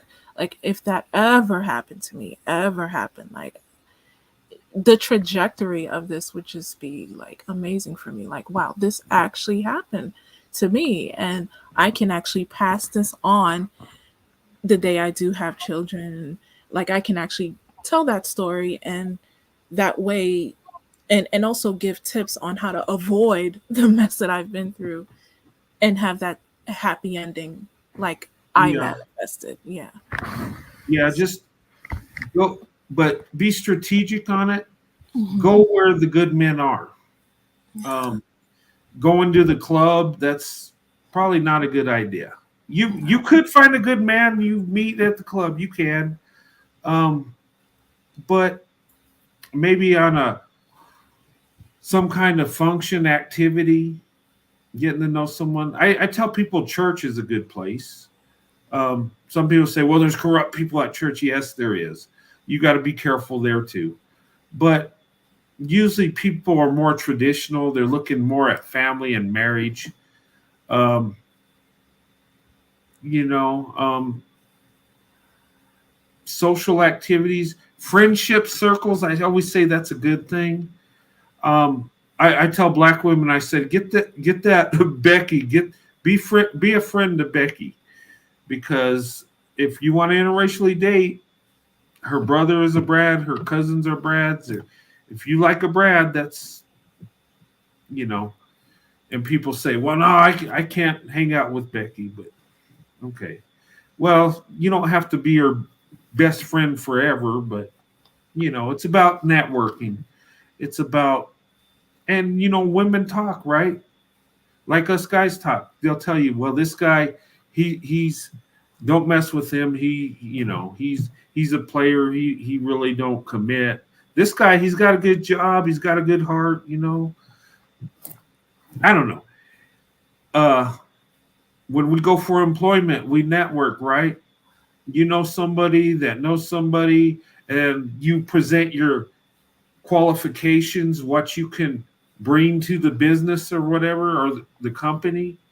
And a lot of times we get jobs like that. Um, Networking works great in relationships, in that friendship circle. And I'm going to tell you, ladies, if you're in a group and it's predominantly white and you're with, your girlfriend or whatever, and there's guys around, they're going to notice you. And I guarantee most of them are going to be interested in you. And you know what? You're going to catch their eye. And because you become friends, that gives them confidence and you confidence. And it's best to know that person before you go on that first date, right? Opposed to a blind date, you don't know what you're going to get. You don't know how he's going to act or what he's going, how far he's going to push the envelope. But if you're friends, you learn a little bit about them. You know them. I'm just saying, not saying that's the perfect thing, but it's strategic. And like I said, it's best to be friends, because if a man's happy with just being with you and just maybe just having his arm around you and you talk, and that's as far as it goes, that's great. But if he wants to, go to bed with you right away, that's a problem. Um, you know, and if he cares about you, he shouldn't want to push that issue anyway. If he really loves you, he can wait. And if he really loves you, he'll marry you before he goes there. I'm just saying. Hey, DK, welcome. Hey Brent. Hey Inside. Hey Chat. Hey, hun. How's it going? It's going fine. I just want to give more advice. Awesome. Oh, okay. So I was about to say personally for me, there's certain events and certain places you're planning to go to. You should probably dress a certain way, you know. Mhm. Obviously you don't go to the store with a dress on. Mhm. Normal people don't, you know. When I say dress, I don't mean a ballroom dress, obviously. Um if you're going to the park, wear something maybe a cute little striped shirt, some blue pants, um and those, what are those shoes, the slippers, wear those. Mhm. Yeah, you know what? That's a good point. Your appearance a lot of times it can attract a certain type of person. Um, obviously, a woman that dresses nice, that carries herself well, that is a beautiful thing. That is attractive. Um, I remember being attracted to women that people told me she really don't look that good. But it's how she dressed, how she carried herself. Her personality is you know, it's. I'll tell you a story. There was this black woman, right? And I was with a friend. He lived on this Air Force base, right? And I was either 16 or 17. I don't remember. But anyway, he lived there, and we're going through the gate, right? And there's a black woman. She was in the Air Force. She had her fatigues on, and it just she just looked squared away, like everything was in order. She was at the gate. It's just like she was in control, and man, I fell in love with this woman. And I'm a teenage kid. I'm young and dumb. I said, I'm going to go talk to her. My friend's like, what are you doing? No, she um and I just fell in love with her. And she wasn't the most attractive woman, but to me she was fine because of how she dressed, how everything was put together, and just how professional she was. And I'm telling you, ladies, a lot of times how you dress and carry yourself, um, it carries a lot of weight. It makes you look so much better. And I say guys too, if we dress better, we look more professional, women are going to be more attractive to us than if we wear jeans and a t-shirt, right? Um, so that's a good point. How you dress, and of course appropriate to what you're doing. You're not going to go in a ballroom dress to the store, yeah. But you wear a nice outfit, nice casual outfit. I always, when I go out and about, I stop wearing t-shirts and stuff. I wear like a collar shirt, something that's casual but looks professional. Because it really says something about you. My grandparents, when I look at old pictures, how they dressed, and of course they were more into their appearance and fashion back then. My grandfather wore a suit and a hat, and my grandmother wore a dress with gloves and a little hat, kind of like a Jackie Kennedy type thing.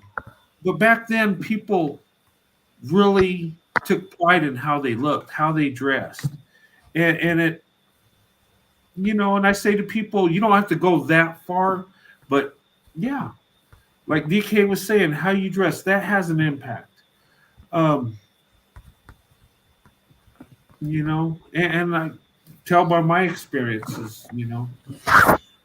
I'll just say that, like, if you are expecting, and even if I did say you're going to the store, right? But most chances, even though you're going to the store, I noticed that if you were to wear sweatpants, joggers, um, or any stuff like that, and then you wear like slides, I don't know, or like some stuff like that, even if you're going to the store, that type of stuff, like that type of clothing, it's not really showing much. It'd be like, okay, like I don't know how to describe it, but it seems like it's like a okay, I'm just going to the Mysterious, store to get some. like Yeah, but it's like mysterious. you don't show any effort. If you're at least going to the store, like I said, at least look kind of professional in a way, but look kind of casual.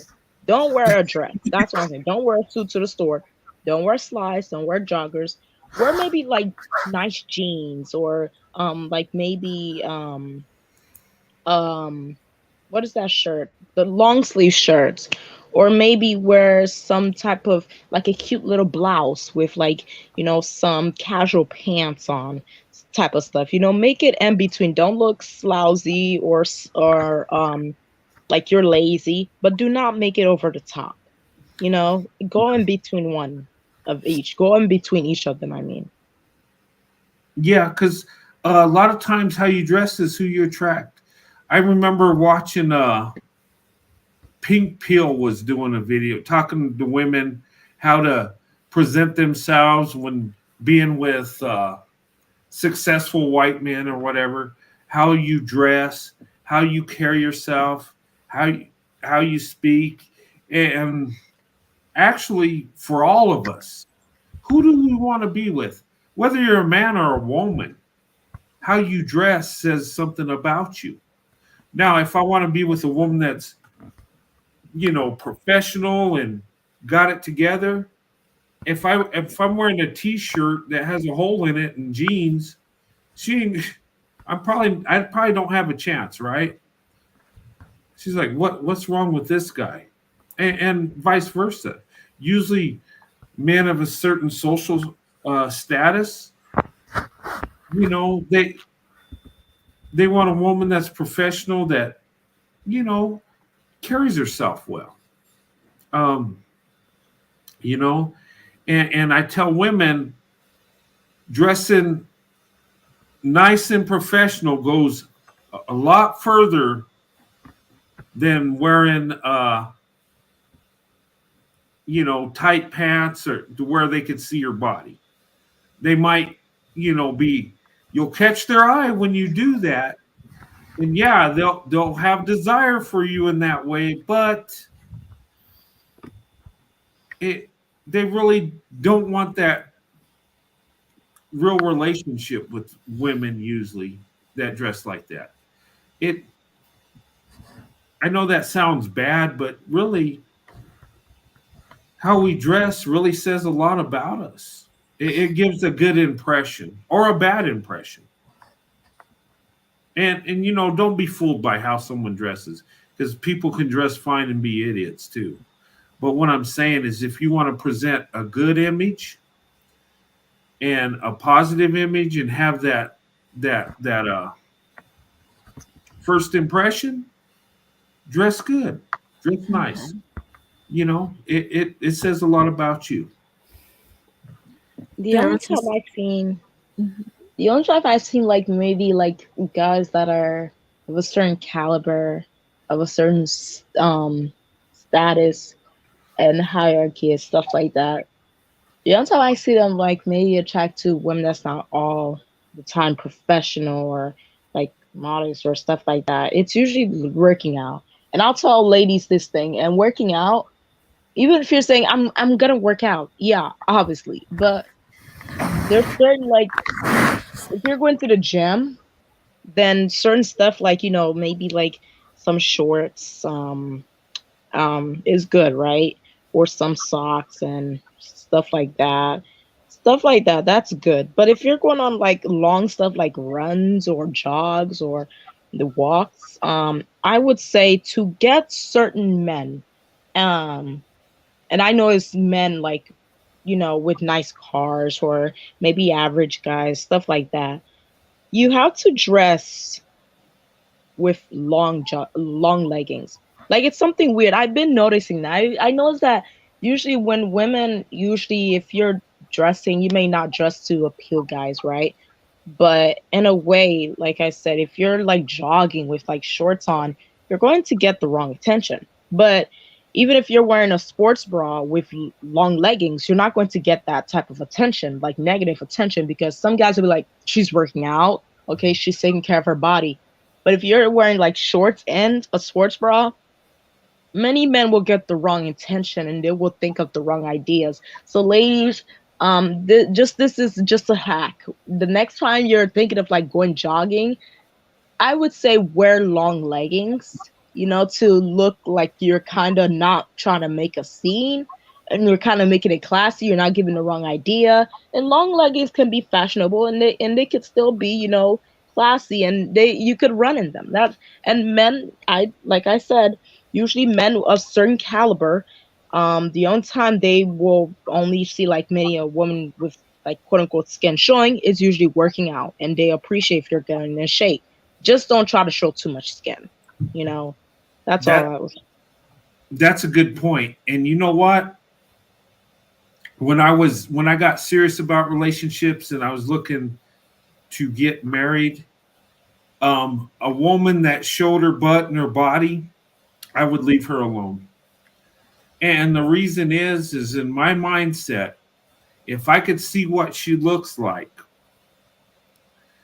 she's trying to get men's attention. Mhm. So if I'm in a relationship with her, will she be like that trying to get other people's attention? And I know maybe that's kind of off, but that was my mindset. Now, if she dressed, nice and conservatively, to me that was more attractive.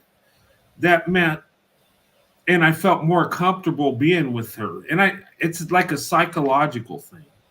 Um, we don't know the person just by how they dress, but psychologically, it has an impact on us.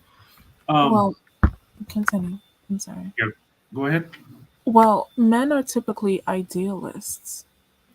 Mhm. So when it comes to what we wear, if we are just wearing things that expose parts of our bodies, they're going to automatically assume things, they're going to categorize us.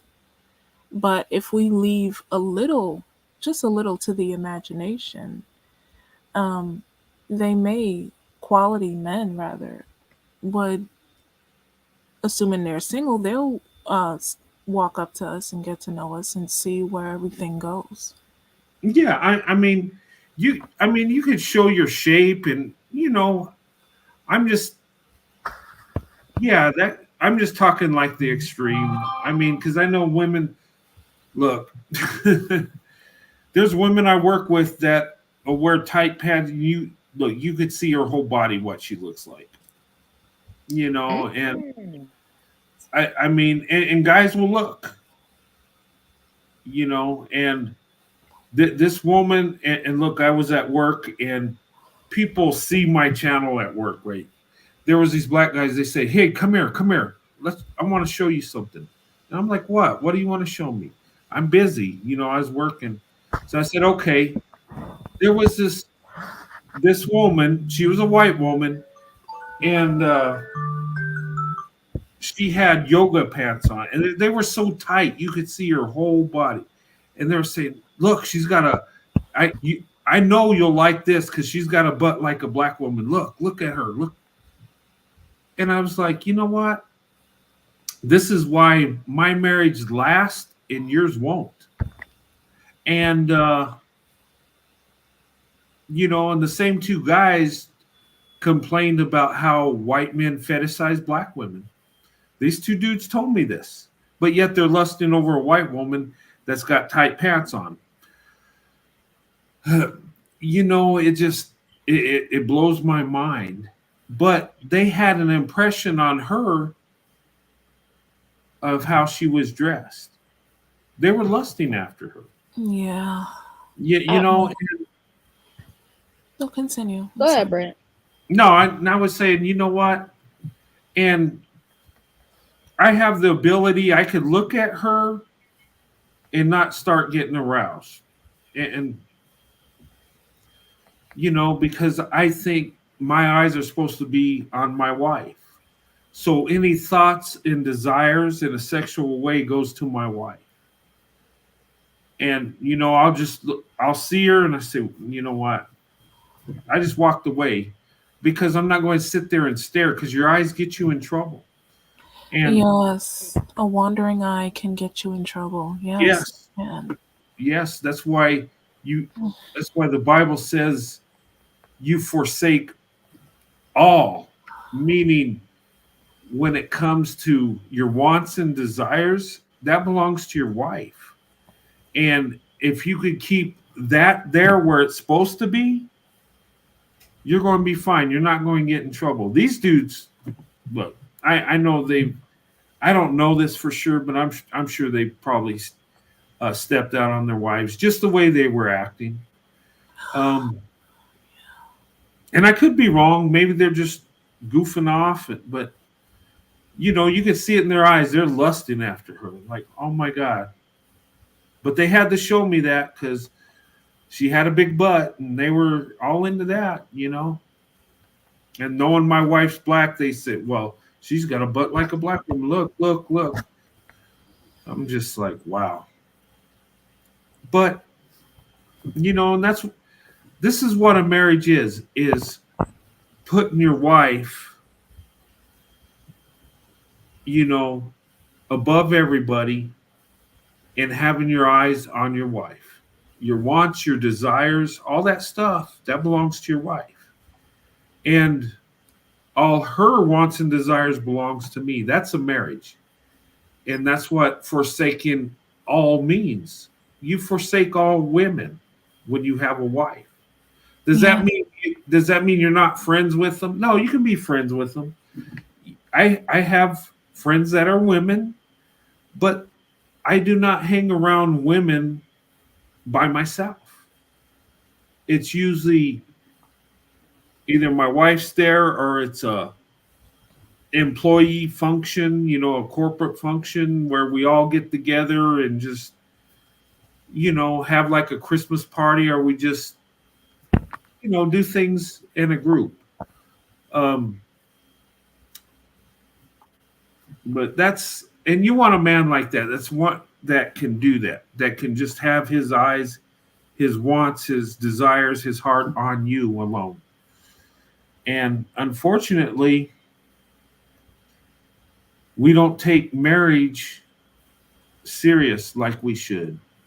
Unfortunately, our morals have gone so bad, and that's why we're in the trouble we're in.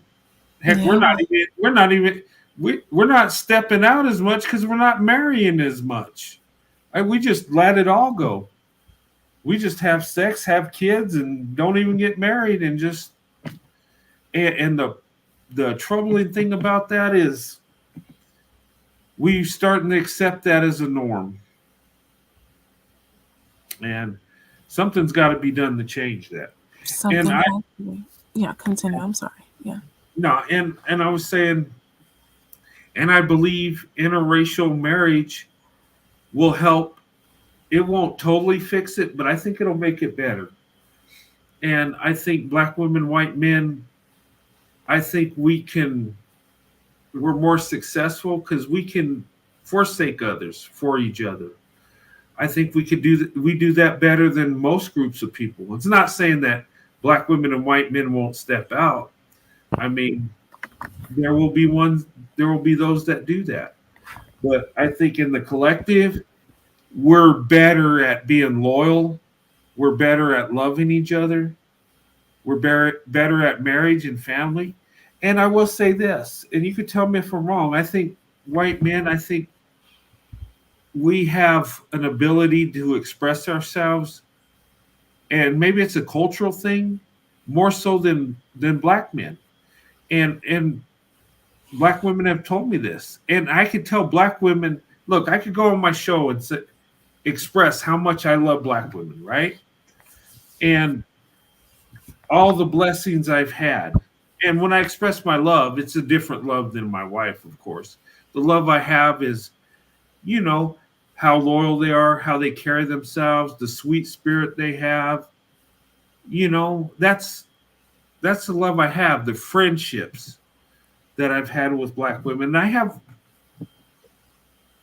quite a few black women that are my friends. And I have love for them because of the beautiful people they are.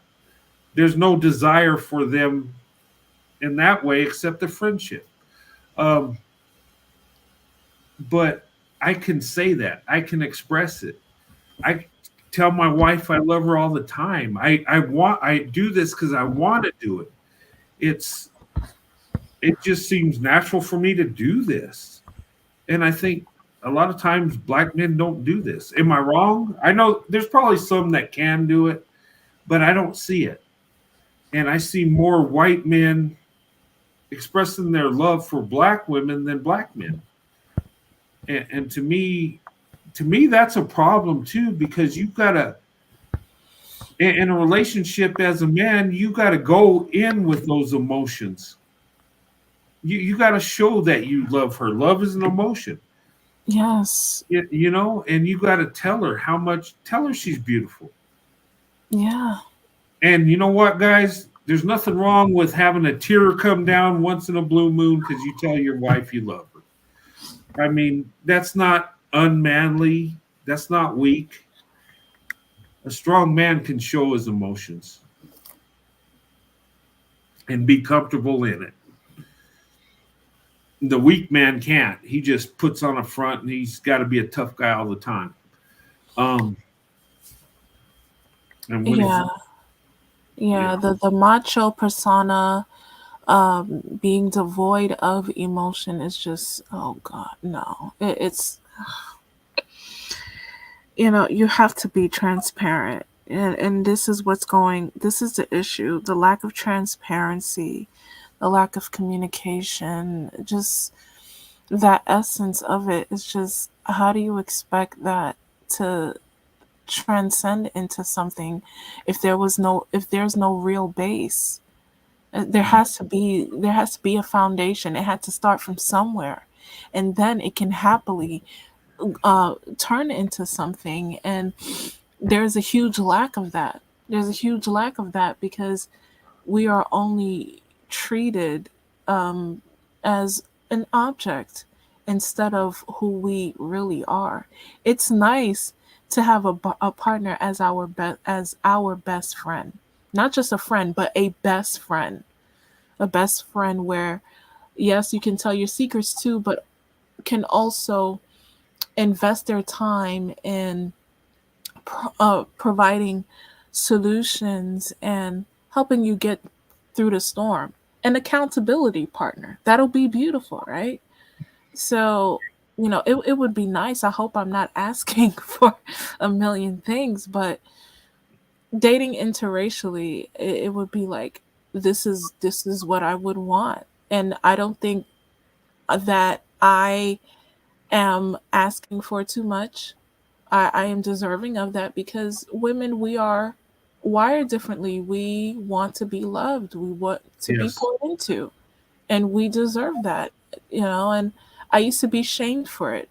I felt like black women used to shame me for being very womanly and just expressing my feelings and just seeing things in a different way, because before I was divested, I was divergent. So I've always saw things in a whole different perspective. I've always felt like there has to be a solution to something. This is not right. Just something just did not make sense. So I was divergent for such a long time before I decided to be a divested woman. So me being on this path not too long ago is just this is what I've been really feeling. This is why I've been on and off feeling kind of emotionally unstable and just going through it so much because of that of of the lack of the love that I was never given by black males by and large. So Yeah, you know what? Here's a comment here. They call that simping. This is problematic. This simp thing, this simping. Um, and I know they say simp, the opposite of a pimp.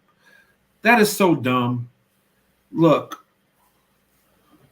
and that's the problem within the black community, I believe.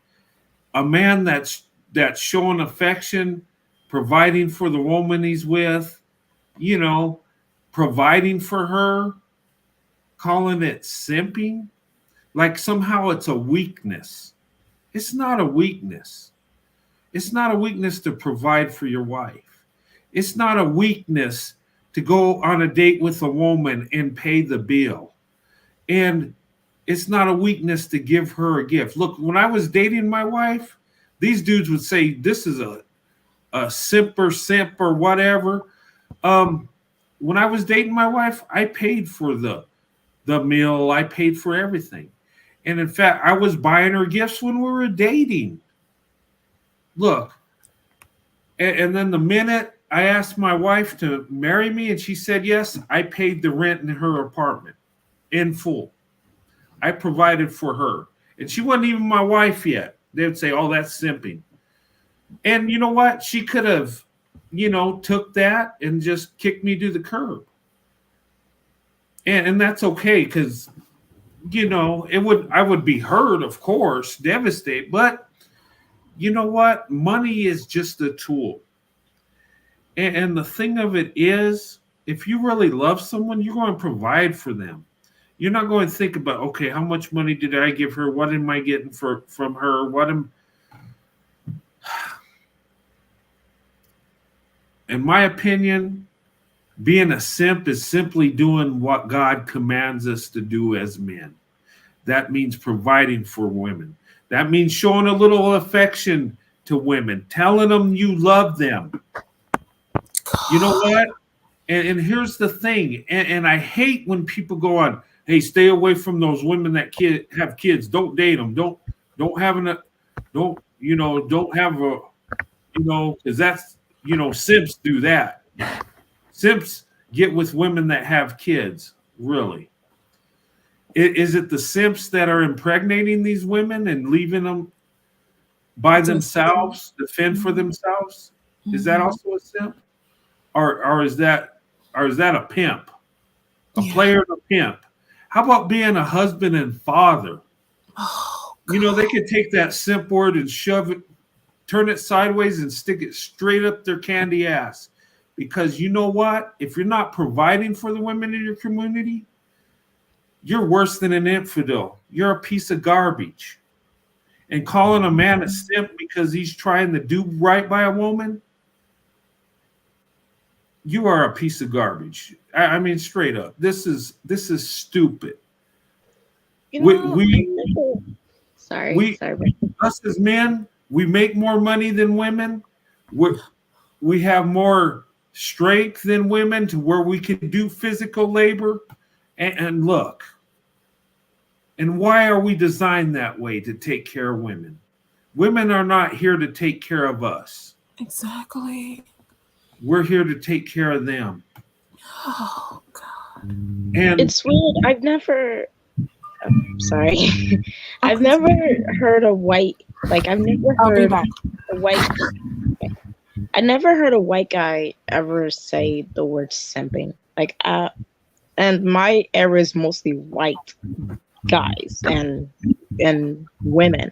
I've never heard any guys said simp or that's simping or I don't want to be a simp or stuff like that. It's always been weird to me. Like when I was single and even married, I'd say that usually the men paid for everything. I can never say, I can never like bring up the time where I ever paid for a white guy. Like I've never, I can never recount that because I never did pay for a white guy. The only time I paid was, of course, I wanted to, you know, say thank you to someone. That's it. Like that's the only time. And even though I said thank you to that, they're like, oh, you didn't need to do that. That's very sweet, but you know, you didn't need to do that, etc. But ever since, I've never had a guy ever like wanted me to pull out money, whether it be out my pocket, my purse, or even my card. They would automatically say, no, you're cool, I got it. Or I'm like, you sure? You're like, yeah, I got it. Or they automatically pull out their card before I do it. Or they would hold door for me, or they would, you know, fix things for me, etc. And every time I that word simp comes up, it's always been something new to me. It's been foreign. No guy I've met ever brought up that word simping. It's Yeah. mostly because of the culture for white men. Um, for the white men I've encountered, but many white guys for some reason. And we're not talking about the incels in the manosphere and red pill. We're talking about normal, average, you know, mentally stable people. Yeah. Yeah, those guys, they actually don't mind providing protecting for women. Um, and many of them do not have this scarcity mindset that these manosphere red pill incel dudes have. They mostly have an abundance mindset. They're like, whatever. Okay, I paid for not interested in me. Okay, whatever. I'll just move on to the next type of stuff. These dudes where someone isn't, someone have to give them the time and etc. just for saying hi to them, or you know, stuff like that. It's so ridiculous. This whole simp stuff, it doesn't do you well. And I always tell these clowns, women love simps, and we actually get with simps. You know, Yeah. that's what I'm gonna say. And you should. I mean, um, yeah, that simp. When these beta kings call me a simp, that's a badge of honor. I'm like, thank you. Yeah, I'm a provider. I'm simply doing what God instructed me to do as a man. Thank you. This comment here, this is, I agree with this. I respect a man's right not to date a woman with kids, but children need a father figure.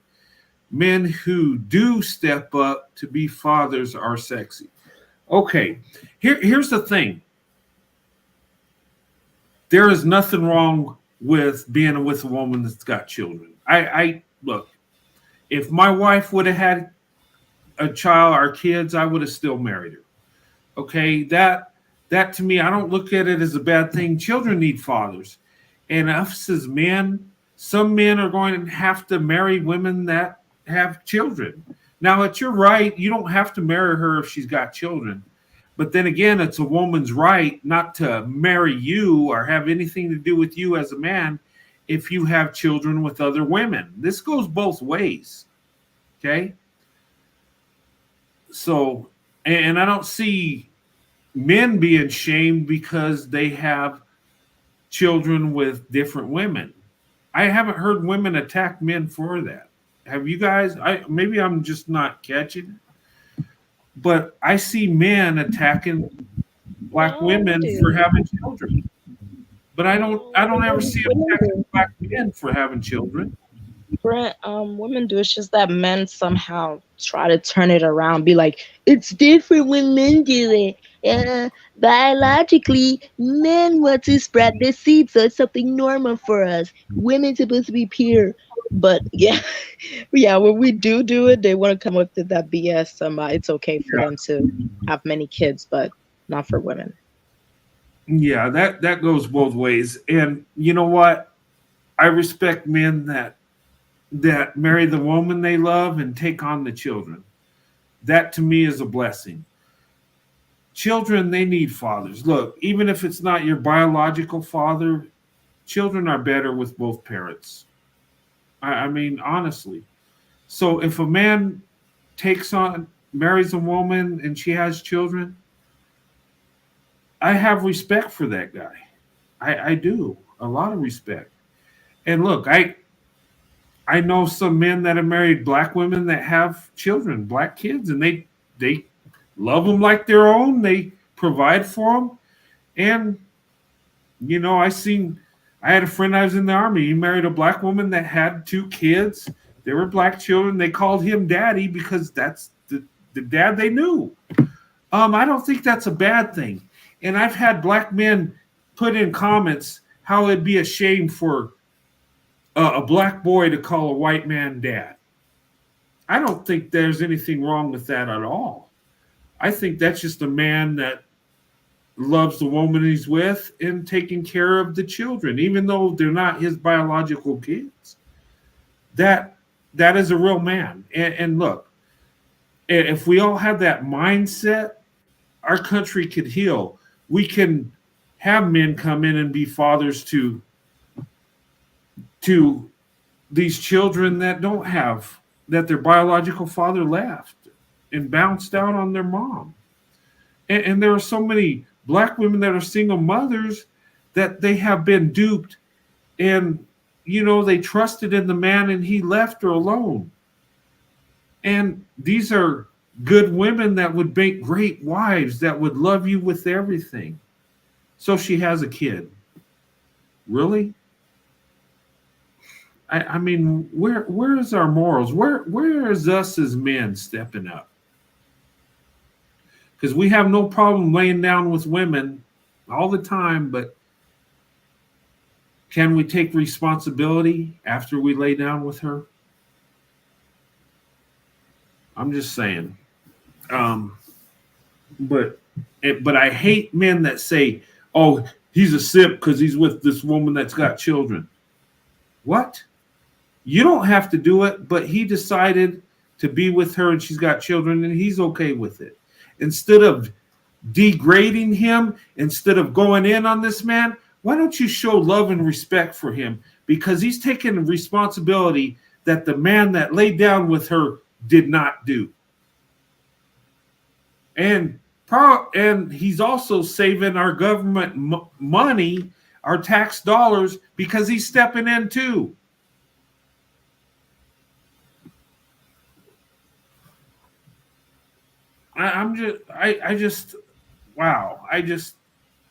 You don't have to be with a woman that's got children. That's up to you.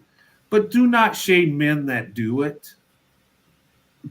Because we need men to do it to build our community, make our country better. I mean, come on. To me, that makes me mad when people do that, when they shame guys for trying to step up and do the right thing, calling them simps. Well, when you use that simp word, you know what you're doing? You're destroying young black boys when they become men, because they don't want to be called a simp. They don't want to look weak. So they're going to dog out the women. They're going to pump and dump them because that's what they've seen their fathers do. And the thing's going to repeat itself. And black women are going to continue to be disrespected, continue to be abused. And it's sad, it's disgusting. And that's one reason I think black women need to divest, because of that crap. The marriage rates, the out of birth rates.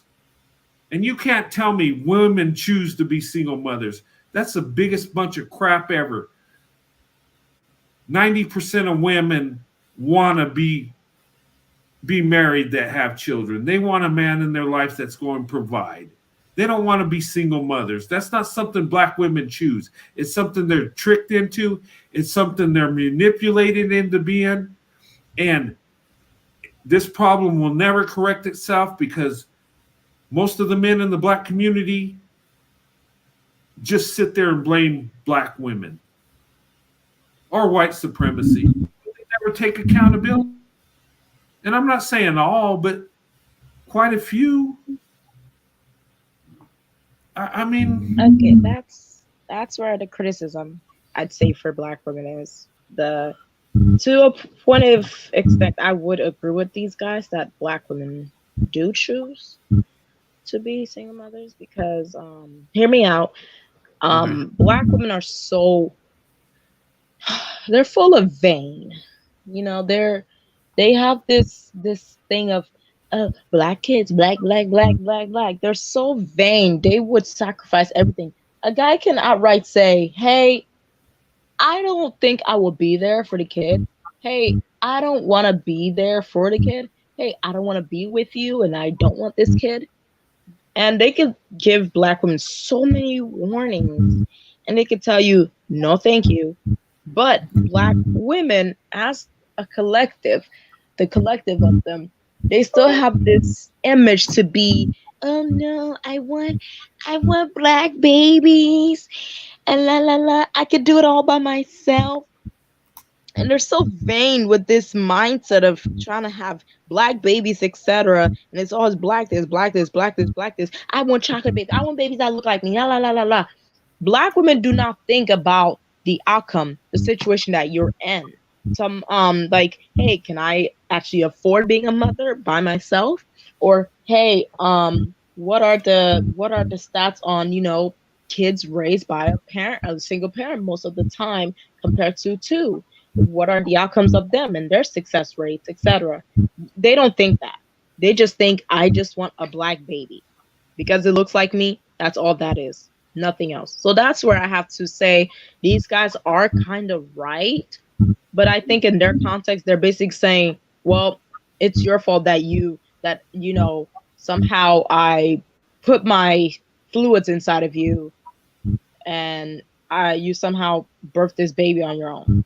That's what I think they're trying to say. But in my way, I'm trying to say you did kind of choose to be a single mother because you decided that this baby being black is everything you wanted instead of the outcome of the baby, if you can prepare yourself for the baby, etc.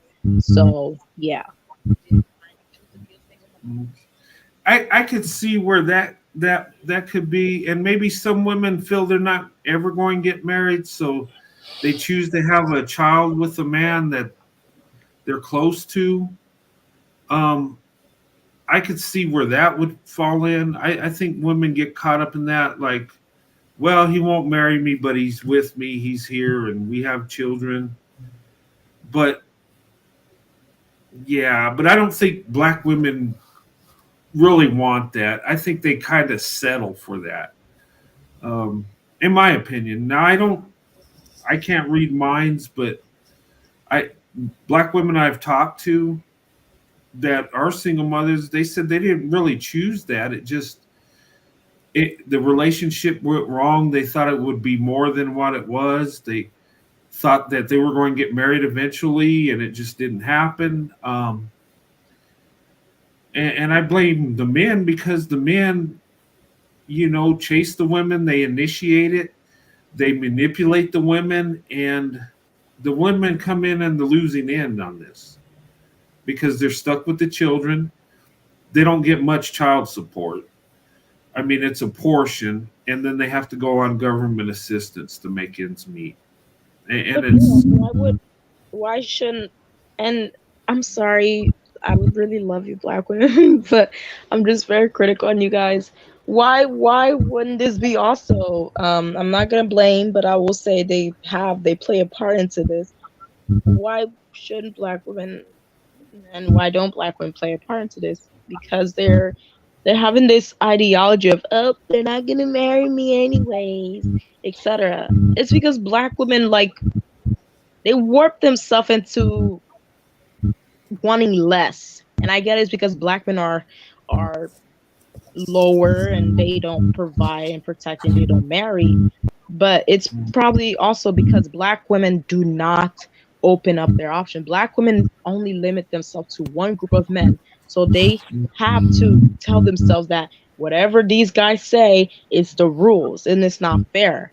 Because these guys do not marry, you as a black woman, you shouldn't be like, okay, I shouldn't be expected to marry. I should just be expected to have this thing, this quote unquote marriage with a man without a ring or documents and have kids and etc. etc. But I would also say it's because black women do not give these men competition. And I get it, the lies.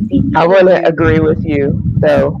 because what you're saying is absolutely true. And the reason why I came up is because when you started saying that, when you started spinning that, it's like this whole thing that just happened with Kiki Palmer announcing her pregnancy, and people getting all mad because one lady was like, why are you announcing that you're pregnant and you're not married?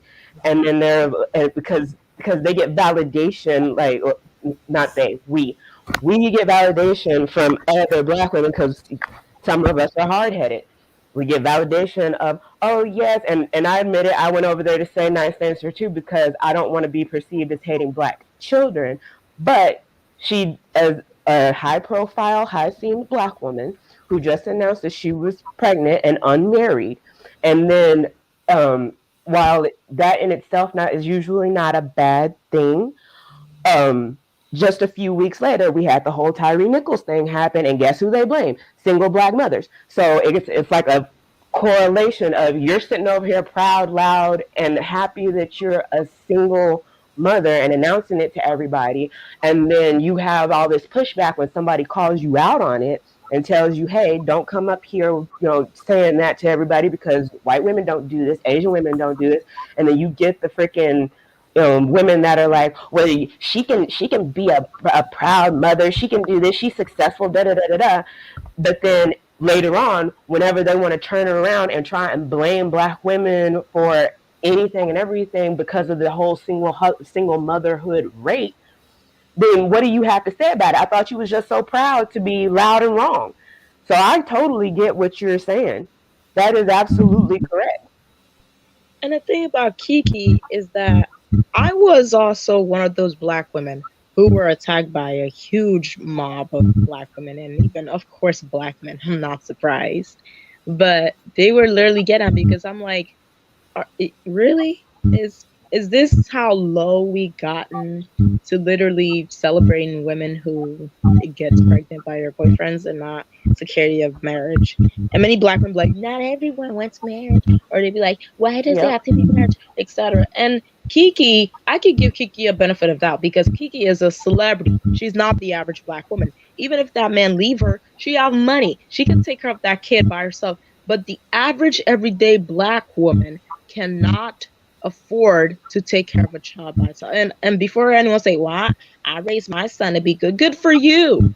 Good for you. But you have to consider the fact there's like many times a lot of these boys will go seek out male attention from other men, or they'll be looking at culture and media and these thugs and rappers and etc. You have to consider other factors besides just you. It's not about you. It's not about your ego driven be like, I can raise him by something. No, you have to consider about your kid and their future and who they're surrounding with and the community and culture, etc., etc. And you have to consider biology into it also. That's what many Black women don't understand. So before you go saying you could raise a Black boy by yourself and you don't need marriage, etc., you have to considering the other stuff that it's not about you. It's not about you as a mother to feed your ego and say you're good or you're an independent Black woman. You have to consider your son and to this, his peers, the school he goes to, what he pays attention to, etc. And that's what many Black women don't understand. So before they go praise Kiki, mind you, a celebrity that doesn't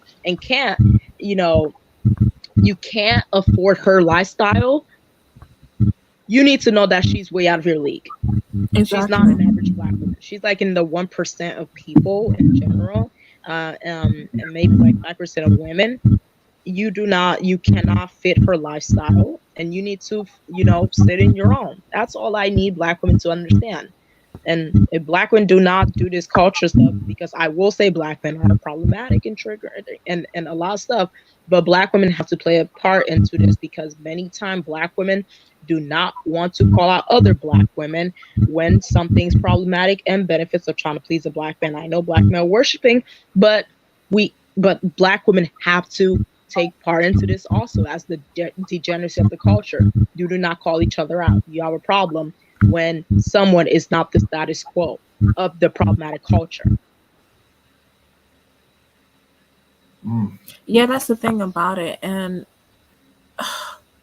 okay, so as for me that I don't have children, but when I see, okay, when you're, to me, if a black woman, especially a black woman that is raising a child, a boy, the boy is going to need a strong father figure, a strong male figure in his life, because there's only so much, but there's only so much that a mother can do. Okay, they're going to need a male perspective of things, because without a good leadership, without that that figure, a strong male figure in his life, he won't be able to do things rationally. He's going to react off of emotion, and what happens is when men react to things emotionally, they will become more physical than um be rational about their decisions. So let's just say, for if they go through a rejection, they're not going to take it that easily. So what they will do is, and because they haven't been taught to handle rejection, what they will do is they will lash out, or they will start cussing, or even be physical, or just they will do harmful things to other people, because they never had that guidance to help them to cope with rejection. So they need a strong male figure. And it's not to say that daughters don't need that too. They do. But especially when you're raising a young boy cannot be coddled. They can't. Because Yes. what happens is eventually they're going to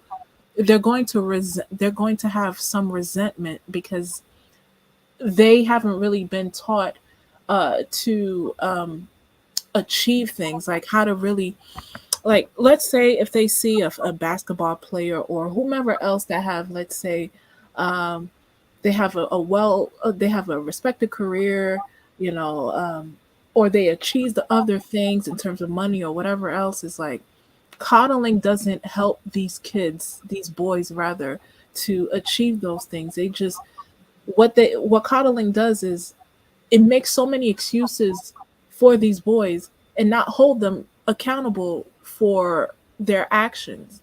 They have to understand that what they have, this is not good what you're doing. You have to correct your ways. This is how you should do it. And once they understand the proper ways to do things, that's when they'll be able to manifest whatever that they desire. But coddling them is going to be to their detriment. And I Yeah. would also say that to what you added, a YouTuber had said this, because there's been books written about it and even studies, that usually men, the way they communicate, many of them, like a huge collective of them, they tend to communicate, and they see their success and status and hierarchy of masculinity through accomplishments of other men. You know, Yes. they don't want to, they, who cares if like a woman say, oh my god, he's so cute, right? Like many men, that's gonna be like, oh, thank you. But many men, if they see a man be like, oh my god, yo, you are lit, fam, and some stupid stuff like that, they will usually find that more endearing, because men, the way they communicate, they want to impress other men. They want, and plus it's because the ego and the testosterone and the competitiveness, right?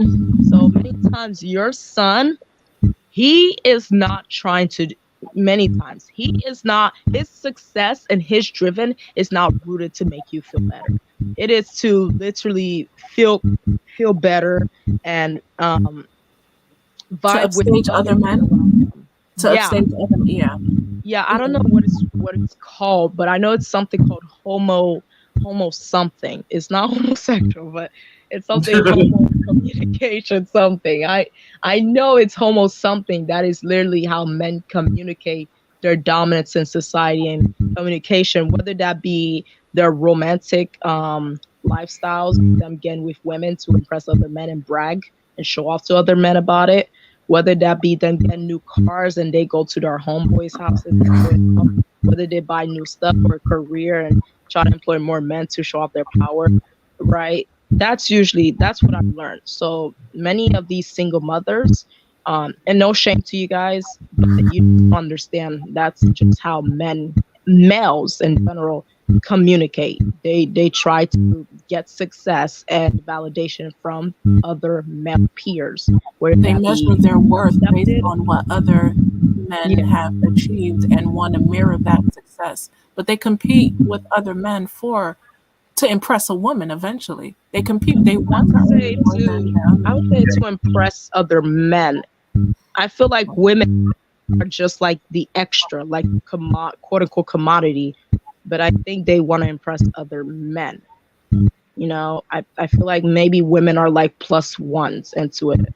I think women are the final destination. Women are the final destination. You know what? You know what, ladies? I just want to make a point. When we're talking about men raised by their mothers, and what you guys said, was it you, DK, that said men have, or was it you, Auntie, said that they need a father, they need, a strong male figure, yeah. Yeah, they need the experienced failure. They need to be humbled. Mm-hmm. I know when I was growing up, my father was hard on me. He would point out when I was young, and I didn't understand it. When I messed up, he let me know it. He, he would amplify my faults, and I thought, gosh, he just hates me. He just wants to tell me how messed up I am, right? Mm-hmm. And that wasn't what he was doing at all. But he was keeping me grounded. And us as men, we have to have our face pushed in the mud at times. We need to realize that, you know what? If we want to amount to anything in life, we have to work towards it. We're not just automatically special and, automatically something great. We have to earn that. We have to, and I think that's what's missing a lot of times in the Black community or any community that the mother raises the boys, is because they don't have that man that set them straight. They have that discipline, say, look, you're not all that. My father would say, you know what? You're my son and I love you, but that don't make you special. You're no better than these other kids. You're not. It just is what it is. And that seems harsh. Mm-hmm. Most parents do not tell their children that. But I think it was a blessing, because you know what? It made me realize that I'm just another person in this world. And if I want to amount to anything, I have to put the effort in.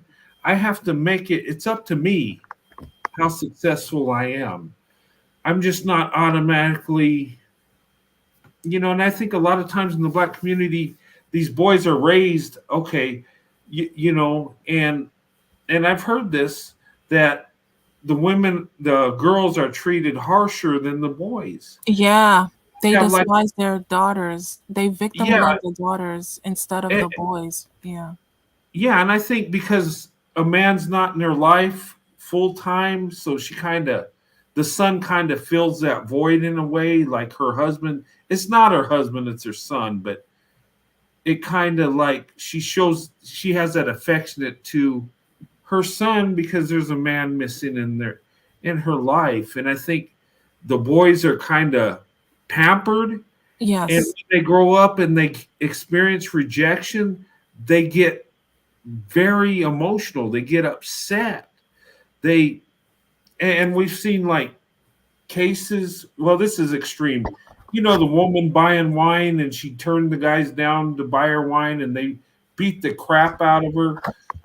The woman that wasn't interested in the guy and he hit her with the skateboard. It's just like reacting on impulse because of rejection. And it's like they get outraged. That's what it is. Because And continue. I'm sorry. Continue. yeah, no, but what I'm saying is, us as men, we can't conduct ourselves that way. We're going to be rejected. There are women out there that just don't find us attractive, or they don't care to have anything to do with us. That's life. We all experience rejection as people, and we got to conduct ourselves in a way. Yeah, it's going to break our heart, it's going to hurt our feelings, but that's life. And I think when you're grounded, when you're humbled, you can deal with it. And I think that's a blessing I have. When I got rejected, of course I don't like it, but I could deal with it. Okay, well, she wants somebody better than me. It is what it is. I'm not that guy. But you know what? To someone else, I can be that guy. And I could dust my feet and walk away and not feeling hatred towards that woman. I feel hurt that she turned me down, but I don't have hate for her because I understand that I'm not what she wants, and that's okay. But you were taught early from your dad. It was your dad that taught you that enabled you to not enable, but allowed you to accept that you get rejection and you have to move on. It's not Yeah. something that you like. It's not something that anyone likes, but you understood that it happens and it's inevitable, and you're able to go through life. But with them, it's this is where Kevin Samuels failed. This is exactly where Kevin Samuels failed, because what he wanted to do is he wanted to create a talking point where men are the prize. Yeah. And he wanted to, he had this, he created a false definition of what a high value man should be. Honestly, I I feel that high value and high quality is synonymous with each other. You Mhm. have to have good character and also provide, as well as, have integrity and amongst other positive traits about yourself. What he wanted to do was he wanted to step on the backs of Black women, by demeaning them and having us in this fictitious beauty scale, calling us a 2, average at best, and we're gonna die alone. What he also wanted to do is what he also did was he was using slapping sound effects, mimicking women that, especially Black women, that have severely been through domestic violence. um, and he would just and he wouldn't let women get a word in if they had an opposing view. Like they would be respectful about it, but if they had a difference in opinion, he would cut them off. He didn't care. It's like my way or the highway. He would hang up the phone, and he would just do so many it's just so many uh just bad things to us. And he despised us, man. It's just like I don't know what animosity that he had towards us, but it definitely reflected on the way he treated women and the way he talked to these women when they call in the show, whether if it was bought or whether they were real callers. Um, but that's where he failed, because he wanted to give this image where, because I have a pulse, where because these men have a pulse and they have private parts, that constitute what a high value man is supposed to be, instead of the fact that instead of teaching them about um, getting through rejection and how to up level yourself, up level your skills. This is not how you conduct yourself in society and network, like doing things that was really about progression. But what he wanted to do is he wanted to make it about bashing Black women like all the other red pill men are doing. And what are they doing now? They're being emotional. They are enraged. They're calling us all types of derogatory names in a book. They're trying to control what we should and shouldn't do, what career we should and shouldn't have. And they just try to, basically, they want to be control freaks. And if they can't get what they want, then they will just they're ready to just explode. They're really ready. But So that's exactly how all those how any movement becomes. That's the reason why I got on the other show the other day. I was trying to, I don't know, maybe I was just like just being reactionary, but because it concerns me every single time we try and start a movement, people come in and then they want to try and turn around words that we coin, terms that we coin. They misuse them, then spread them everywhere, and have people like turning them into what they're not. And that's what he did. Like you were just saying, he said he was trying to make himself the high value, high prize man or whatever. That was one of the terms that us women in the divested movement used. And he came in, took one of our terms and tried to turn around and make it what he wanted it to be, because that's what they do. They try, and like I was saying at the with the other meeting we were having, was that they try and take all the things that we're trying to talk about and detract from the message that we're trying to send, and trying to turn it into something that it's not meant to be, and it never was trying to be. They'll call us extremists. They'll call us self-haters, and exactly bad wenches, and when we try to take the term mammy, because there's another lady that she says she doesn't want to use that term anymore because of the history, but there was a whole explanation of the reason why we use the term mammy. It's because back in the day, yes, it was about the whole Black woman slavery thing, but nowadays you're basically being that slave for Black men, and they hate you, and they don't want to see you do well. They want you to birth for them, to breed for them, and leave you destitute. They don't care. And that's the reason why they turned the term mammy on Black women who are loyal to Black men to their detriment. And then you have the ones that seem to can't just decipher between whether just because somebody's married to a Black man, but they understand the overall gist of what we're saying, they try and make them out to be something that they're not. And it's like, no, they get it. And they get it. They have sons and stuff, and they get it too. Why are these people come into these movements and they just create division wherever they can, just like Kevin Samuels did. It doesn't matter. And that's what my biggest fear whenever Brent and Vincent and all of them were talking the other day, is they're going to try and make this movement, and they're going to try and get things done, and people are going to come in and they're going to start saying things that they never said, or they're going to start reading somebody's comments and try and twist it around and say that they said it. And I'm concerned about being able to move forward, because that's one of the reasons why the divestment movement didn't get as far as it could have. Because they have some secret infiltrators as well as detractors that are messing up what was the initial meaning, what was intended it to be. So that's basically what it was, and this is horrible. And and I get what you're saying, and and that's what they do. They come in your space and try to derail it, try to twist it, try to make it sound like something that's not. And I think the divested movement that Black women are doing, I agree with it. I support it. At first, I didn't know what it was, and till I started looking into it and I started seeing things. And even talking to my wife, she says, yes, this stuff goes on, and I knew it did, but I didn't really know. Does that make sense? Yeah.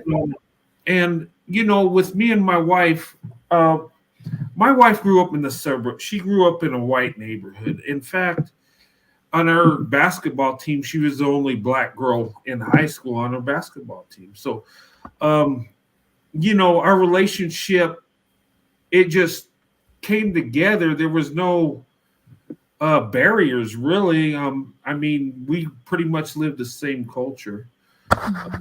They're asking if you can drop that link again. Yeah.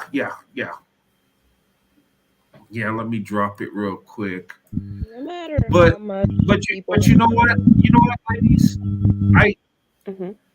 I gravitate to a lot of the divestment spaces. I'll watch the channels and support it, but I kind of reluctant to go on. I would love to talk to divested Black women and just, but looking at it, I think a lot of the divestment spaces want to be just Black women, and that's okay. But I was thinking today, and I was like, they're on their guard so much, but I understand why, because they've had people infiltrate their spaces, doxing them, pretending they're something that they're not, to bring it to these guys that don't like them to try to expose them. And and I didn't really think about that till recently. I'm like, oh my God. And it'd be some of them that they expose happen to be a part of that for a few years, only for them to be exposed that they are not. Mm-hmm. Well, that's what I'm hearing. So yeah, a lot of infiltrators. Yeah. Yeah. Fiberton and Princess Mahaya, welcome to the panel. Hey, Brent. Hello, hey, how's it going? Brent. Hey, everybody. Hey, how's it going? Hey. Great.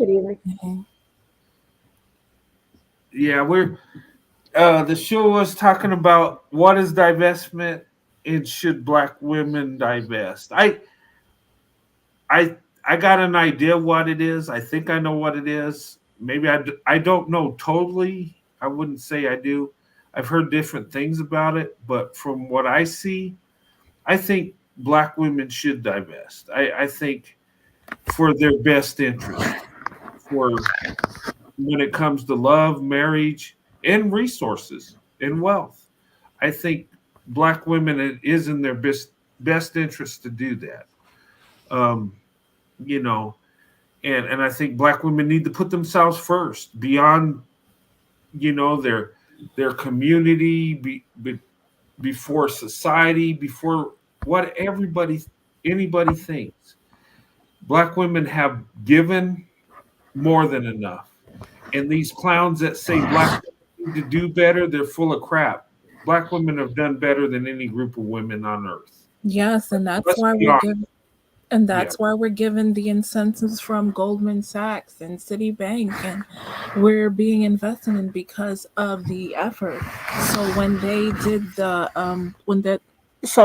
the cost benefit analysis, they saw that it was beneficial for them to invest in us than it is in Black males, because they are notorious for misappropriating funds. Like you give them a little bit of money and they want to try to splurge and buy frivolous stuff that will devalue in the future, and it's just Black mouth, skinny jeans, gold chains. Exactly. They want to show off. They want to flex. That's what. Buy a Range Rover and Jordans. They want to be hood rich. Hood rich, yeah, that's what they want to be. Hood rich, flex. That's what they want to do, and not provide for their family. Oh my God. Yeah. But go ahead. But divesting is really a divorce. Yeah, Black women are initiating a global divorce. That's what we're doing. Yeah, because we're tired. Exactly. We're tired of being abused, misused, and then blamed. And it's not so much of, and I'm sorry to interrupt. It's just it's not to sit here and try and say we don't have any blame, because of course we do. We got a lot of things that we got to work on, and that's another thing that they come in and detract about it too. Is that every time that they'll call us out on something, we'll say, yeah, you know what? You're right. We have done that. But, you could do this to help. And they don't ever want to talk about their part that they need to do. So, yeah, we need to leave. It's a wrap.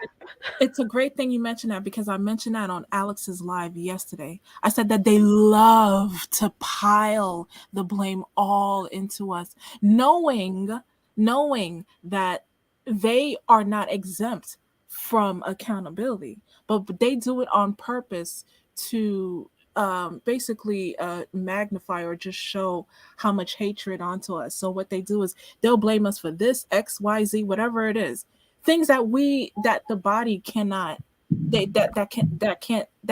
that cannot take. I'm sorry.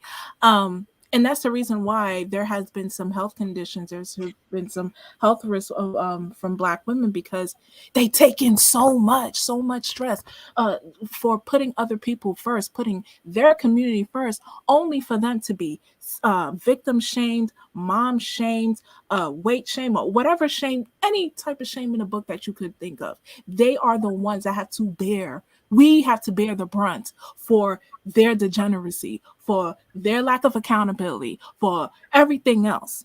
So they want to have no accountability whatsoever, but pile it up on us, pile it up on us. And then you see our blood pressure rise. Then you see all Exactly. these other unknown health risks that's happening because they want to not hold their end of the bargain, but pile it up on us like it's nothing. Oh, she could take Exactly. it. She a strong Black woman. And Girl. you know what? I've come to the You know what? conclusion Even the that strong, even what is that enchanted or encanto or whatever with the oldest, the strong one. Yeah, sometimes the strong one get tired. We Just all get saying. tired, girl. We Look, all get tired. Hmm. all you have and to you, do is be an island. Yes. If you're an island, you're by yourself. That means you don't drag someone else with you. You don't Mhm. drag a quote community that doesn't do anything for you. You're an island.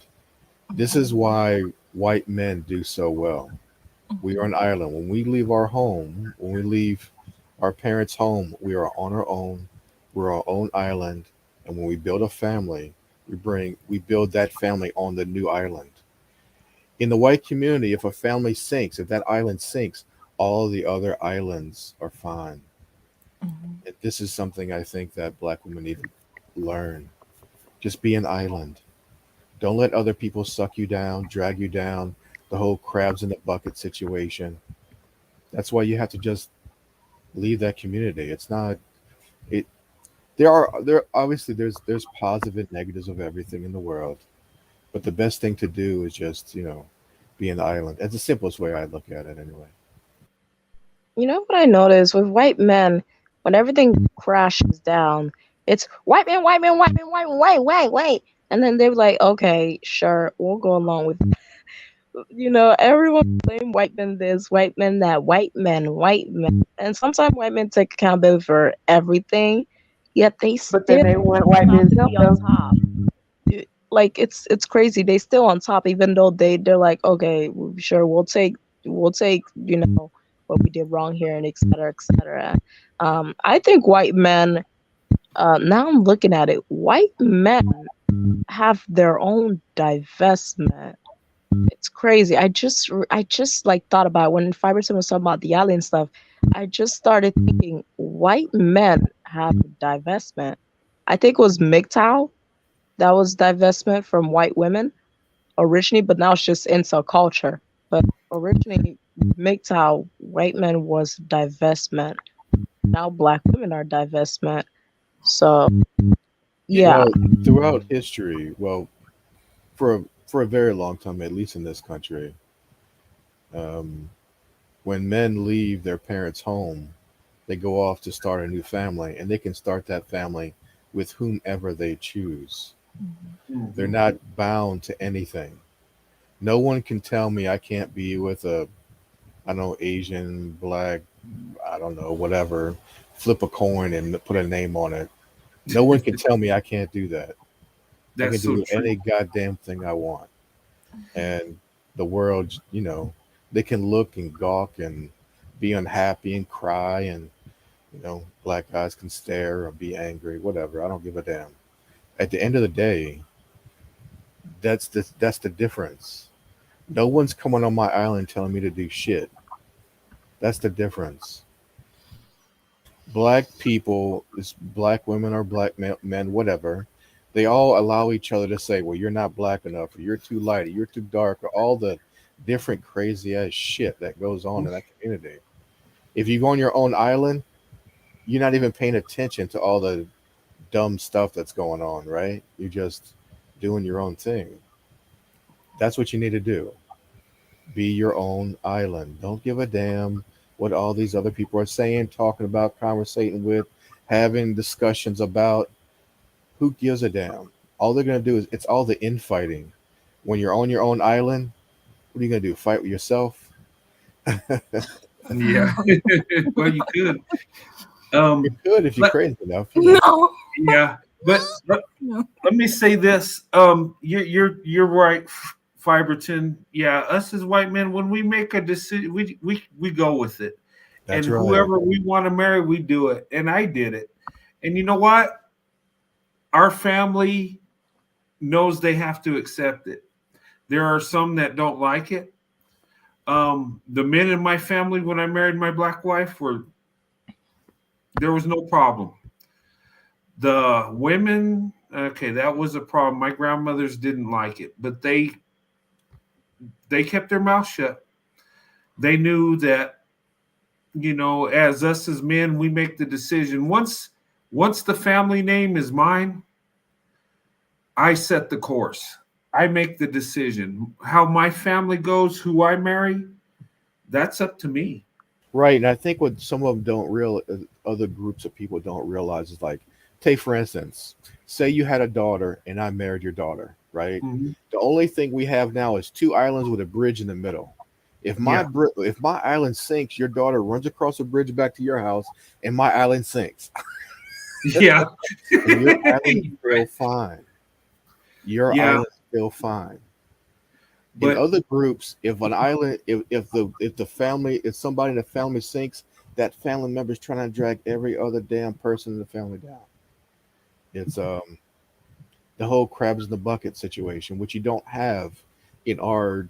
I don't even call us a community. Are we a community of islands? I don't know. yeah, I would say probably a community of islands. We don't today's white man guys, look, we don't move in the collective. Not in today's world. Maybe in the past we did in the past, but today's white man ain't moving like that. Today's white man is on the move, and it's interesting where we're going. Um, a lot of white men are going to Asian, Hispanic, and more white men are going to black women. It's like we're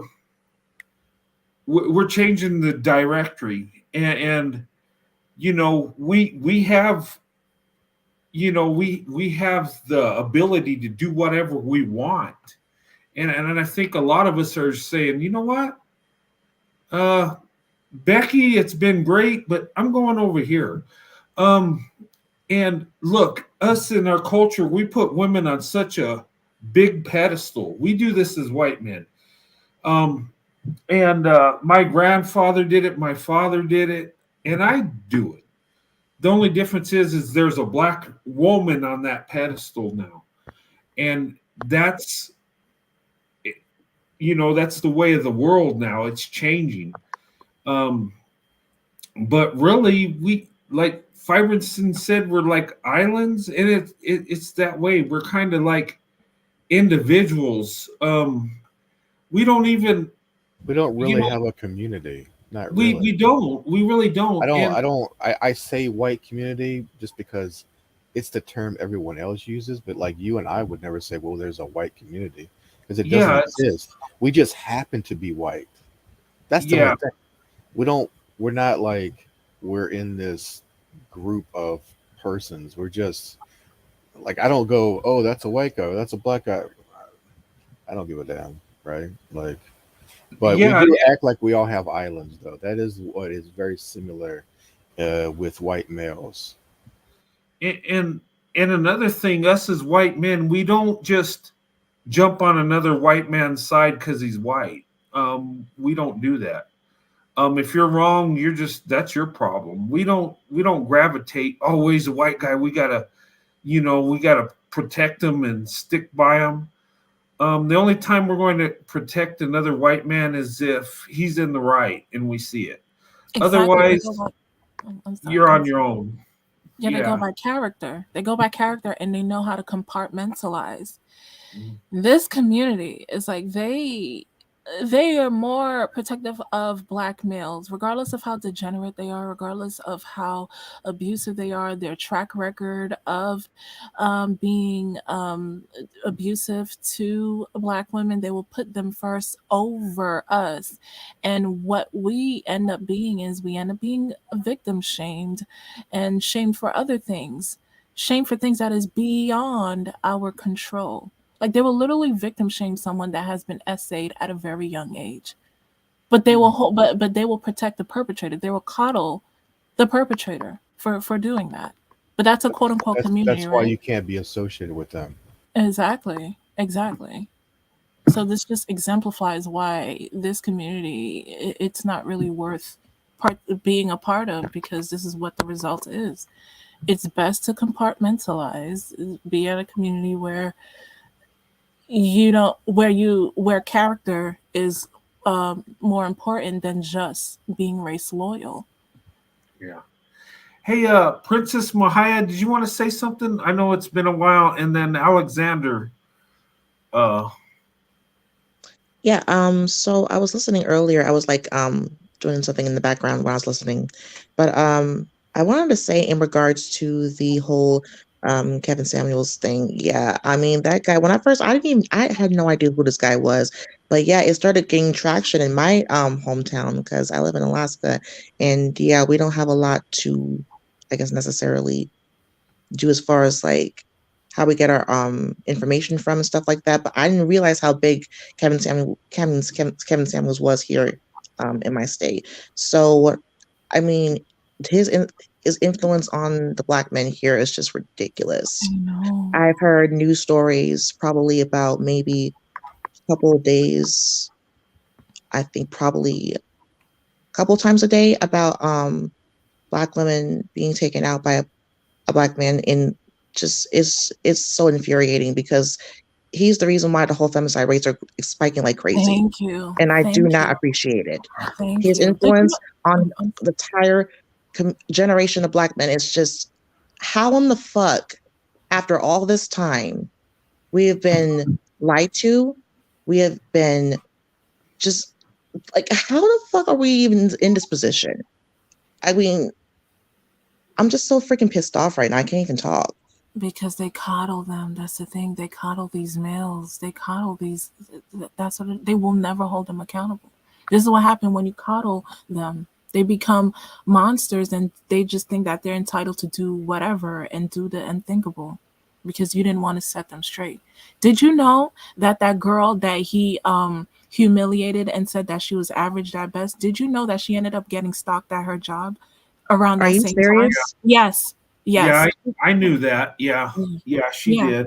She And that did. didn't make the news? It didn't make the news. No, but it was known. It didn't Yeah. make the news. No, but yeah. Why would it? It's an attack on a black woman. Who cares?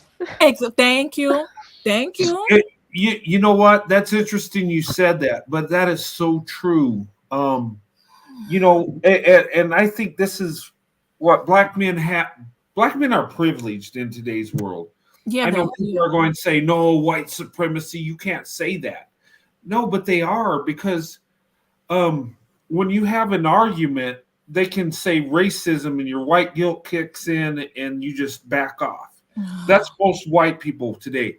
And you look at when something happens to them, people are quick to protest. Black women will mobilize and march, and the news media gets in there, and a lot of emotions are going. But when it's a black woman, it's like Crickets, there'll be right? some people upset, but it's like it goes away. Yeah. Um, and it's like nobody cares, and I'm like, it blows my mind because if we're claiming there's racism going on and it's so horrible, what about when it happens to black women? How come there's not as much emotion? How come there's not as much people involved? How come the media is not following it as much? Because the media is leftist. The Yeah. media is leftist. The It's very leftist liberal media too. is what? Yeah. It's very liberal. Yeah, it is. They're coddling abusive black males. That's what they're doing. they're coddling dangerous black males. They'll make every excuses for us. I mean, If excuses they for them. wanted to, if they want to turn things around, just make execution as a solution. Yeah. Yeah, I mean, you all, Murderers, all that child stuff, and women. All the bad things. I don't even want to say it on here, but all the bad Yeah. things. Hmm. I And, yeah. My thing is life is valuable. I'm not into taking somebody's life, but if you take someone make somebody that's innocent, send them to meet their maker, I think you should be sent to meet yours too. Get the Um, death penalty. Hmm. yeah, and children, essaying are children, you should no longer walk the earth. I'm just going to say that. Um, we Young need to boys are protect saying their own women and moms, children. Yes. and the young boys are saying their own moms, unaliving their own moms. Yeah, that's Yeah. Didn't mean to get that deep. I'm sorry, but yeah. yeah, no, I can't even comprehend that. I Yeah. mean, oh my goodness, that's just pure evil there. Yeah. Yeah. You are. I It's don't care. amazing how it just starts early when they're children. It's I'll so just say, unbelievable. I don't care who you are. I don't care who your parents. I don't care who your mom, who your daddy is. If you touch any of my kid, whether that be my boy or my girl, I will literally do something to you. Yeah. That I'm just saying. If you take one of my children off the planet, I will take you off the planet. Hmm. Fair game. I don't need no cop. I'll do it myself. Yeah. yeah, the whole thing: an eye for an eye, a tooth for a tooth, a Yeah. hand for a hand, a foot for a foot. Hmm. You know what, guys? I wish we could have. I wish. I wish I was a millionaire and a billionaire. Let me just. This is what I would do. I would go to some major city. Well, maybe multiple major cities, and I would have a huge party, and it would be like a party slash demonstration type thing, and it would be just for black women. It would be where we would just honor black women exclusively, and just have a party, celebrate them, do things for black women, um, give them things, do nice things for them, just show the world how much we appreciate them. I wish that would You'd just have to be. have security though, because it'd get shot up. Yeah, you would. You would have to, because the Beta Damn. Kings would get jealous. But yeah, I That's the would first thing I think about. security. Yeah, security. Yeah, security. Yeah. But wouldn't it be awesome if we could do something like that? Put black women in the spotlight in a positive, like Yes. That would be I. so refreshing. It Yeah. would be nice, but the sad thing is like we won't show up ourselves because that Black Femicide freaking march, nobody showed up for that. And it would be nice if people would just bring some awareness to that because getting unalived every 4.5 hours is just Didn't they it's sad. misappropriate funds from the But march? you know how you I'm sure it, they might have, but but I mean that's one of those things that I was talking about earlier. Is that anytime somebody tries to build something for us, it's always infiltrated, and somebody always does something to turn it. I don't think that woman misappropriated the funds. I think somebody started that as a rumor, but I'm not sure. I don't know. I what don't even know what BLM? happened. Oh yeah, she stole those things. Of course, yeah, she took the money. Oh, she did. Oh, absolutely. She's caught. Yeah, she did it. She even like bought houses and sold them. Like she would buy a house at like say I don't know, just say 100 grand, right? I don't know what the numbers were, but say 100 grand, and she would sell it to someone under market, which is she basically someone would she would basically sell the house for 85. She bought it for 100, given the skim, because then that person go around and sell the house for the original price or whatever. Basically Oh. transferring money from from it to them, and she did that more than once. Like, Oh. Well, yeah, I'm just saying Black Lives Matter did that too, and I'm that's what I'm talking about. I'm talking about the people BLM. still showed up for them because they'll show up for the males, but they won't show up for us. Yeah, Yeah, Exactly. I'm talking about BLM. I'm not. If there's another, there's something else Oh going no, on. I'm Yeah, talking about the Black Femicide. homicide The march. Black Oh Femicide yeah, I don't is know. Yeah. she's a nurse from New York. I think that she saw all the domestic violence happening towards Black women and tried to start a movement specifically for raising awareness of Black women being killed. Oh yeah, I don't know and anything about her. and Sorry, nobody I thought showed you up meant for that BLM. march, and then they started saying that she misappropriated funds as well.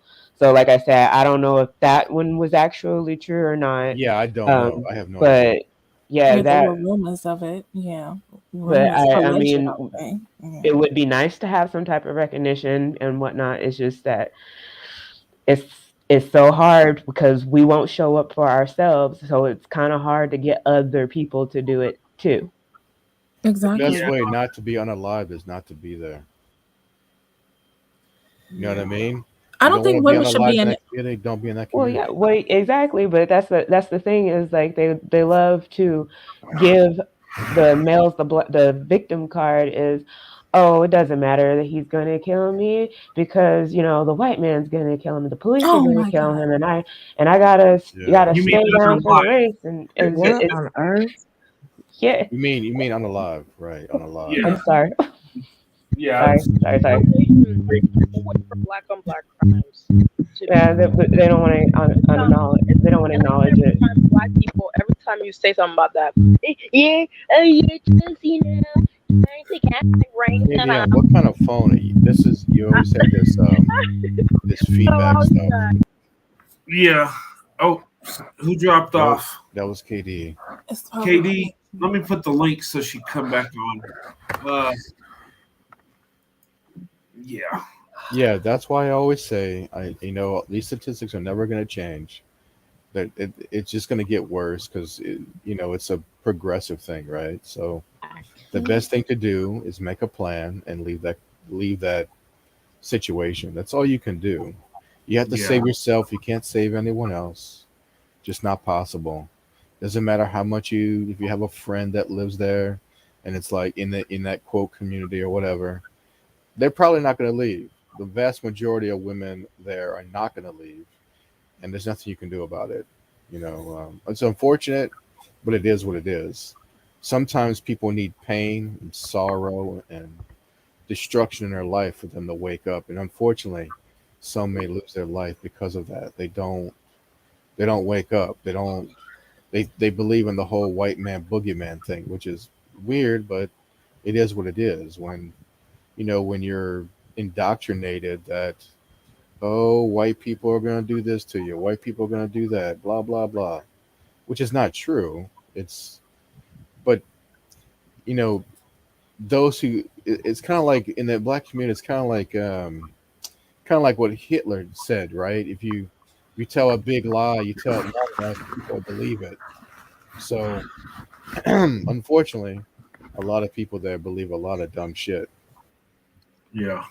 you guys remember that one story where, like, a city, like a city of people, I forgot the name of the people, they were warned to leave that city. It's like, I think it's in the Bible, but they were warned to leave that city because, like, I think in like 40 days or something like that, the Romans were gonna come, right? And they were warned to leave, I'd say many times, but many of them would laugh. Some people decide to leave, but many, a huge number decide to stay in the city because they saw no warnings of no Romans, etc. And they thought it was just buffoonery. And what do you know? The Romans came, and in the 40 days, they literally told these people to leave. I think you guys may know what I'm talking about. Brent, I think you know what story I'm talking about. But it was this religious story where, like, a certain, like, people were told to leave a city because the Romans were gonna come. They didn't Oh, listen. They got captured. Yeah, so this is what it sounded like. Black women, the ones that are leaving, you will be laughed at. and you are going to be told you're crazy, or no, don't do this. It's not green on the other side, It's not etc. Noah's Ark, no? Or No. you're bitter and you hate yourself. Yeah, but the funny part is just like the Romans that actually came when these people were giving warnings constantly, these mammies and these Hikmishas and BMW and SJWs, they're going to be like those same people. They're going to suffer the consequences because one day the Romans in this case will be literally the same dudes they coddle. They will literally come and take you out. But Brent, do you know what story I'm talking about though? Like I don't remember the name of the people. Where the Romans were going to come in, they were told to leave, but they didn't. Yeah, they were giving warnings, many warnings to leave the city, but they didn't listen. It's a religious story. I need to search it up. Talking about the when the Romans were coming, so they actually went on top of the they fought the Romans for I forget how long, but they were stuck there. They couldn't leave. They should have left, but they didn't. And the Romans were like, "Oh, you need to convert."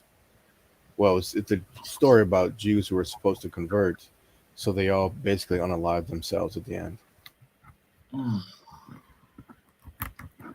I'm not familiar with that. I'm sorry. Mm-hmm. It Yeah, was in the Bible. yeah, it's in the Torah. Oh, okay.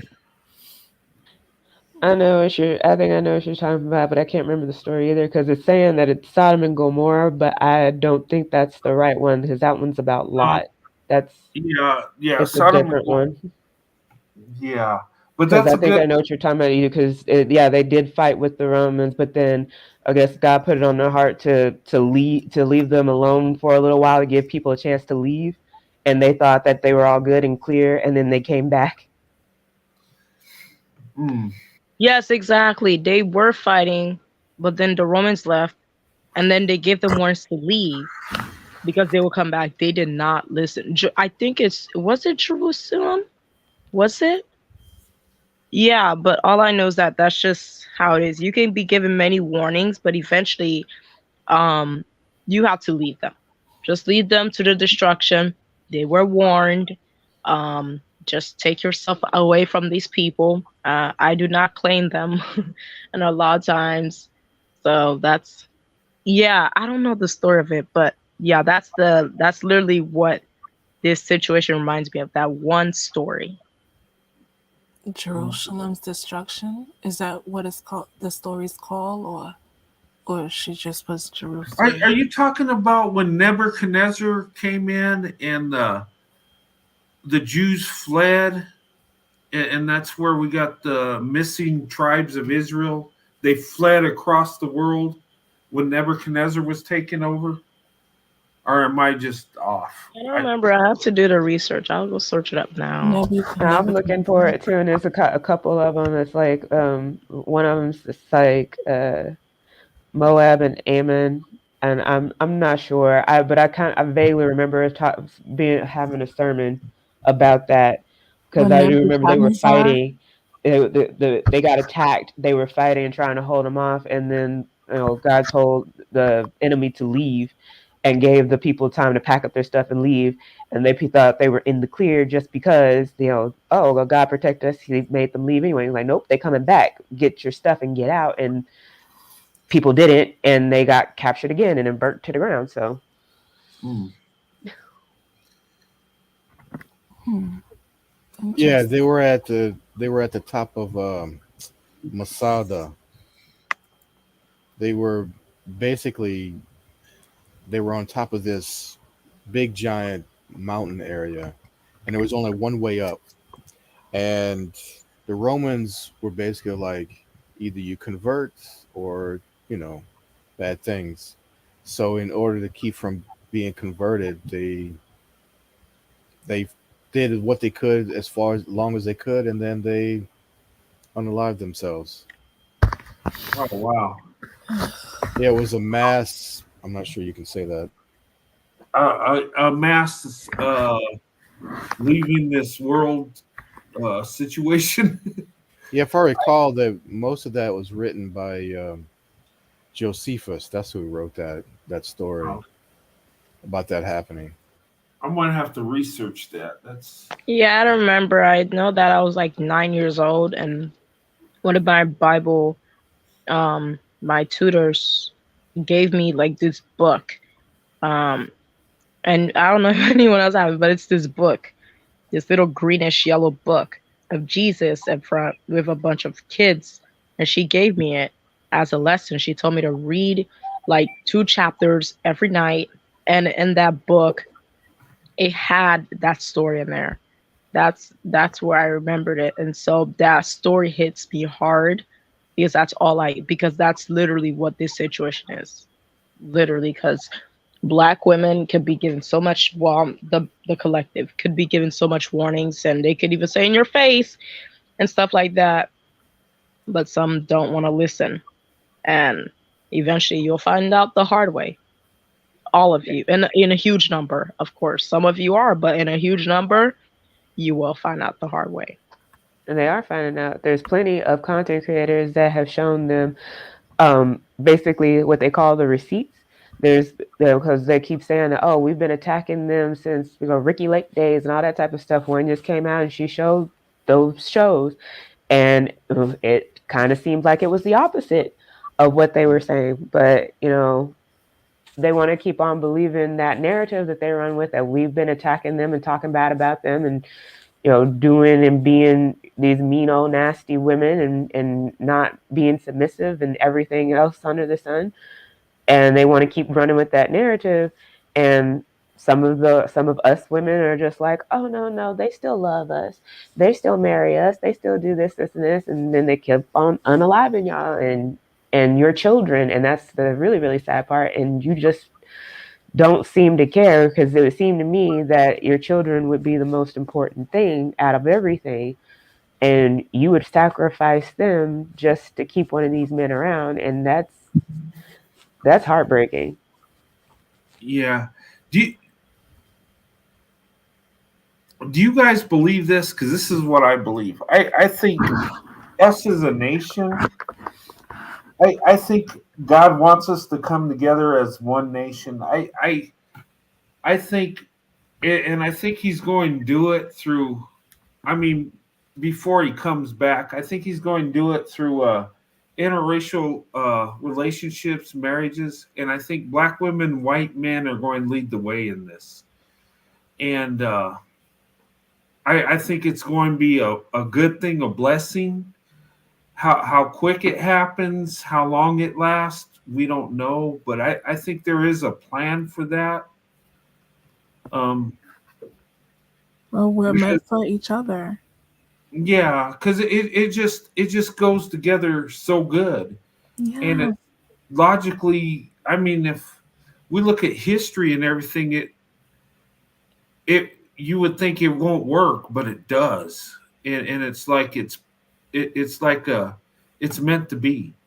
And I've talked to many people about this. Black women, white men, how black women and white men are meant to be with each other. Yes. And really we are. If you look at it, it just and I think it's God's hand in it, because I look at just myself as an individual, and I'm a small piece of this puzzle. But I look back in the attraction, the affection, the love I've had for black women, and the love I've received from black women. It's just so powerful. It's like I remember growing up, it was like I had to be with a black woman. I prayed to God for a black wife, and it was just I had so much desire for a black woman. And I'm not talking sexual. I'm talking about just the love and just being with her. And I wanted this. I fantasized about having a black wife before I was even dating. Does this make sense? I think it's like it was destined to happen. Mm-hmm. And I talk to people that are, in a marriage like mine, and they'll say a lot of the same things, like, yeah, this was meant to be. It was what I wanted. It was what I prayed for. It was like in the passion. And look, I wasn't around black women all my life. It was I've never been in a community that had a lot of black people, but somehow I had that love for black women. Somehow, I just think it to me. It can only be God that made it happen. It just and but I think there's a divine purpose. I really do. Um, and I think we're coming together because we have to. And whatever time we got left till the second coming, we're supposed to do this. I believe that. You know what? All of us, and I don't know the number that it's going to be. I know there's going to be a big shift coming. Yeah. How big? Who knows? But I think it's going to be a blessing, and we're going to have a little time of living our best life before the end comes, before Christ comes back. And but I think that's part of God's plan. It's not the main part. The main part is salvation, of course, but I think this is a big part of it. And it's going to be, I think we're supposed to do this to self-heal, to heal our nation, to come together. And what better way to come together as a people than marriage?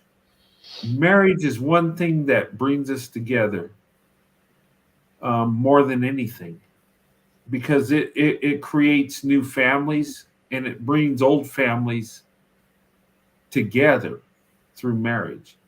Like, I look at me and my wife's family, and both our families came together because of me and my wife's marriage. It's like we're all a family now, and I think, I don't know. I do believe this. I do. I mean, I just wanted to add that when I last entered academia, was it circa 2017, when I interact with like faculty, particularly white men, I feel like there's harmony. I feel like they actually get me, as opposed to other groups of people in our community. They just, I don't know, like they view me as odd. It's weird because it's like they admire me, but I feel like they also despise me. Um, and I feel like they despise me because I'm not erratic in certain decisions that they make. Like I don't make excuses for their behavior or what have you. They don't like women with integrity. That's what they don't like. That's what it is. They don't like women with integrity. But if you go to another community, they actually admire, whether you're a woman of color, a black woman, what have you. If you happen to have integrity, they would actually admire that from you, and they would converse with you, and just build some type of bond, whether if it's a cordial bond or whatever else. But it's just, I find that I'm now seeing like that difference when you discuss all this. It made me look back at that time, and I really appreciate it, because what I learned and the advice that I've taken from them and the avenues that they had helped me to get into is just like, wow, like they will go above and beyond if they see that you are a person of integrity. Um, so I just, that I wanted to add, and I don't get that with this community. I don't. Yeah. Hey, Alexander, you haven't talked yet. Sorry, Yeah, he brother. hasn't talked. He's been patient. I know. Hey, Alex. Hey, Hey, Alex. Hey. hey. I just want to say that I believe that now more than ever, that And after I saw that TikTok again of a black man who has low self-esteem wanting the black woman uh, to come down to his level. I'm I'm I'm I agree that black women should expand their options at this point because it makes no sense. And it's bad enough that we have black men killing not just each other but black women and the children as well. Is so in my opinion, I think that black women should expand their options because it and and also when it when it comes down to it, it's like black women get blamed for everything, but the black man does it. The black community, it's like the black community protects black men, and if you ever tell the truth about them, you get about what's really going on, you get crucified, and and that's that's why I have, and that's why in my head I think it's only fair, that black women get their degrees and leave the black community, or as Fiberton will say, run away from the community, because it's only going to get bad. It's only going to get worse before it gets good. So, and they will still blame everybody from black women to white men for their problems.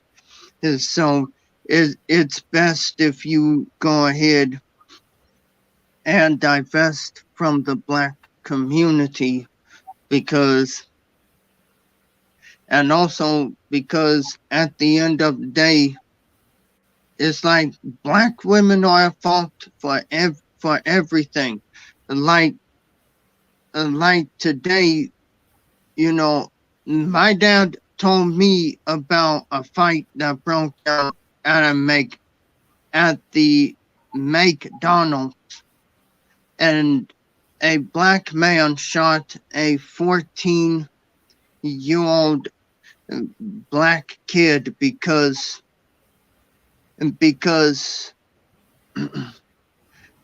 the black kid was beating him up in front of everybody, and he got in his feelings and so then he came back and started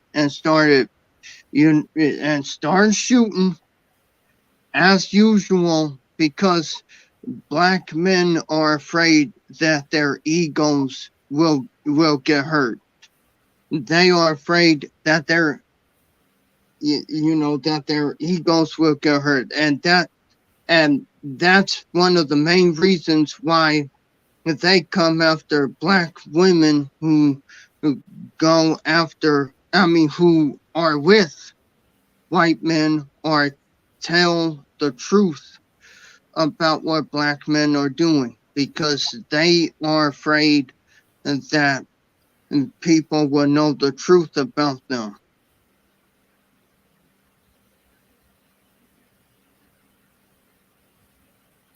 All right. Yeah. DK dropped off, didn't she? Yeah, she probably dropped off because of signal. Yeah, I'll put the link back up. I'm going to be closing here soon. Yeah. It's almost 2:00 in the morning. I got to go to work. Yeah. Hey, what do you guys think about this picture? I've been showing this Wonder Woman picture. I think this is gorgeous. This is a really beautiful picture. It's Should I stunning. use it? Should I use it Wow. for a thumbnail for this live? Yeah, why not? That would be dope. Yeah, Yes. I like that picture. Yeah, that would be I so like it a dope. lot. Yeah. Yeah, Yeah, this is I'll, nice. I'll use it as a thumbnail. That's the divested black women right there. Yeah, it She's is. she's powerful. She's taking charge of her life. I like Yeah. the natural hair. Oh Natural yeah. hair. Yeah. Yeah, Yes. just rocking her hair in a natural state. Yeah. Yep, she's got that look like ain't nothing stopping me. And you know what I noticed? You know what I noticed is like with the divested in this community, like we can actually embrace our hair texture. Like we don't have to feel pressure to try to press it and perm it. Not saying there's anything wrong with it. Like if I press my hair, I would have to do it twice a week because heat does, damage It to our does. it does, yeah.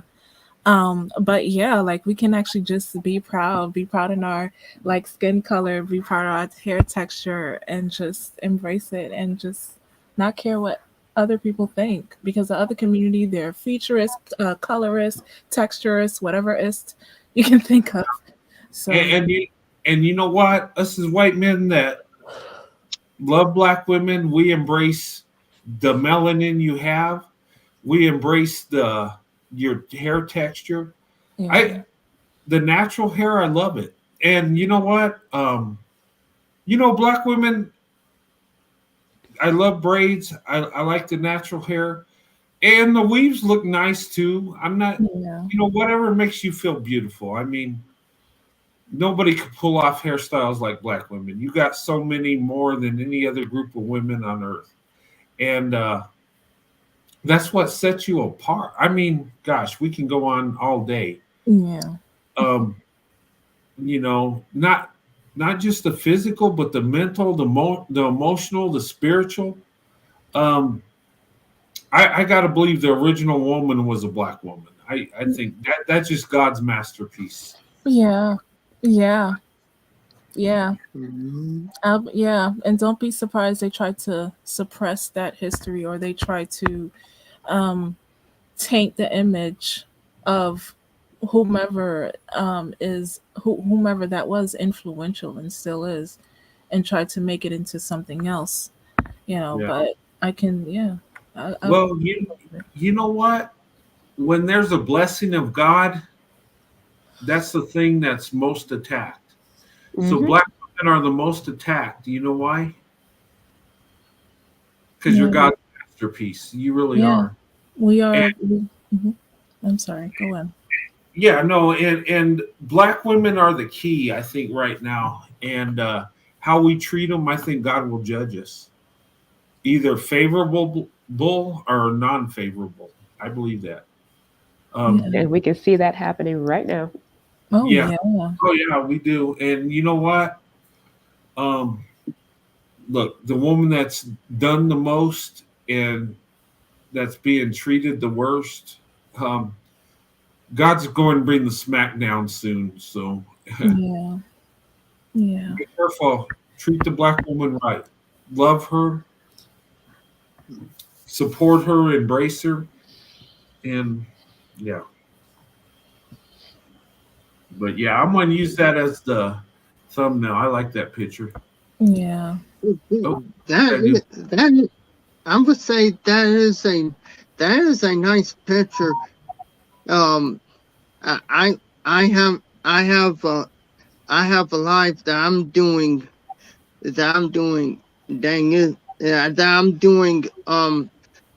later on tonight, since it's Tuesday already. And I put a picture of 3 black women on there wearing different clothes, and they have different hairstyles.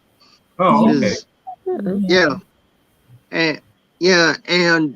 And on that live, we're going to be talking about the beauty of black women. I did had a poll about, for people, to say, you know, for what the conversation will be, and pretty much the pretty much, it the life I talked about, it won. So yeah, we're gonna be talking about the beauty of black women on tonight. Oh, Um, nice. yep, Yeah. Yeah. because I think I think I think it can uplift black women also this way also. And black women, you're beautiful the way you are. If you want to change something about you, you can go ahead and you can go ahead and do it, but make sure you're doing it for yourself, not to please the black man, because it Amen. doesn't matter. It doesn't matter how many times you change yourself, the black man is still not not going to respect you the Mhm. way you think Exactly. yeah, the Yep. way you think that they will. And it doesn't matter what the pygmishas or the mammies say either. And black men will always find a way to say to find out what's wrong with you. Exactly. And Yeah. mhm, It's what we call the moving goalpost. Thank you. Oh my God. The goalpost. Yep. The ever changing, confusing goalpost. Oh my God. It doesn't stop. But they It's do. got wheels on it. The Oh goalpost. my God. No, because the thing is, they the goalpost is used to try to confuse you, and when they know that, let's say they do a goalpost. I don't know what was the goalpost. Oh, like if you're We're 25, too you're fat. washed up. You're washed up if you're 25, right? That was the goal. So that was the goalpost, right? Settle down at 25 because if you're 26, you're washed You up. hit the Whatever. wall. Yeah, you hit the wall. That's what it is, right? Splat. Oh my goodness. Where do we come up with this stuff? But yet these dudes that are underperforming, I mean, they're By a lot. man at all ages, I guess. How do they figure that out?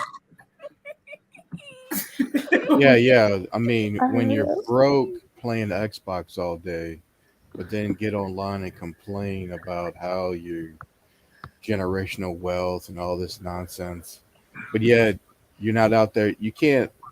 What these guys don't get is that you generational wealth is not about you. It's about you creating it and passing it on. If no one creates it, it never gets passed on. That's That's the way it right. works. When my grandparents, when my great grandparents, when they came to this country, they didn't have a penny, nothing, and they created generational wealth. But they had to create it. You can't just play Xbox and then complain that the white boogeyman is out here keeping you from doing shit. It's not true. Yeah. I need, you know what? We need to develop a video game called the White Boogeyman. That would probably sell. It would be That it would was hilarious. hey it That would would be, you know what? That would be a good one. But you know what else you could use is like blame roulette. Like Oh, who's you it know gonna the be liberals today? will eat it up. I'm telling you. Oh, I thought about creating a channel called the Evil Boogeyman Radio Hour. Seriously. hey we could The Evil White Boogeyman Radio Hour would be a great yeah. channel. Ooh. We just talk about all the bad things we want to do deep inside Play our, some Scooby Doo music on there. you know. You know what? We could make it like a science fiction thing. How Right. evil white man was teleported on this earth to get with black women Part just to monkey. get at the black man. Like, you know what? Hey, this is how a lot of these beta kings picture this, right? They say Great fake I'm study. dying over here. they say that a white man and black woman is today's white supremacy, right? I just What is you laugh, but it's true. they do Yeah, say we could that. actually do Believe it. We could create fake studies that support the evil white boogeyman radio hour, whatever. And watch some manosphere pick it up as a real thing. Oh yeah. Oh my gosh. And it's Oh my clearly God. nonsense. Hey, we could do this. We can make it like science fiction, and we could just make up some stuff. Make up. Oh some yeah. shit. How we're Oh, become white we're men like were teleported from this barren planet, and our only purpose was to just fuck with the black man because that's all we want to do. So Right. we got with the black woman. We married her just so we could get at the black guy. This is the crap they it's like, okay. It matches that meme they keep on throwing around. Yeah, it's like us as white men, right? We go to the barber shop because when the movie Barbershop with black men, well, white men did this. I grew up getting my hair cut too. We do this, but it'll start out at the white barbershop, and there'll be this guy. Well, technically, white men created the barbershop. Yeah, we did. Yeah, but is that culture appropriation? What's happening? Yeah, you stole our idea. No, it's not. No, it's not. They're like, I hate white men. You speak English, dummy. Oh. You hate us so much, you speak English. And you know what? Shots fired. But you know what? Hey, I was at the barbershop the other day. Listen, and I heard men talking, and it was like, these old guys were saying, "Damn it, Bill, Tyrone got another Becky. You know what? We need to get back. We need to get the black man. We need to encourage our boys to marry these black girls so we can get to the black man." Right. And that's what we're trying to do. I mean, as silly as that sounds, they believe this crap. And you know what? We could create a channel where it's got science fiction. We can make up shit and they'll eat it. We can have somebody create cartoons. Oh, look, I can do some crazy ass shit. We going in. Okay. It could be really wild. It could be like, it has like some kind of presenter where like they're welcoming the hello the evil white boogeymans to the stage. That would make a lot of money. I'm telling you, that will make so much money. It just be hilarious. A lot of money.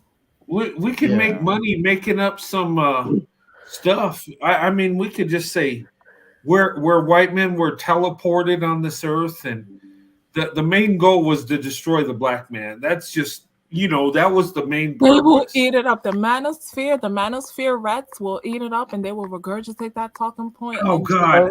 Oh my God! Over again. Oh my God! Yes. Do it. Yes.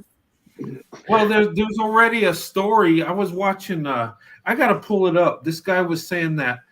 You guys probably heard it, that white people were created by an evil black man that was experimenting in a lab and taking defects from black people, and they created white people, and he did it to create.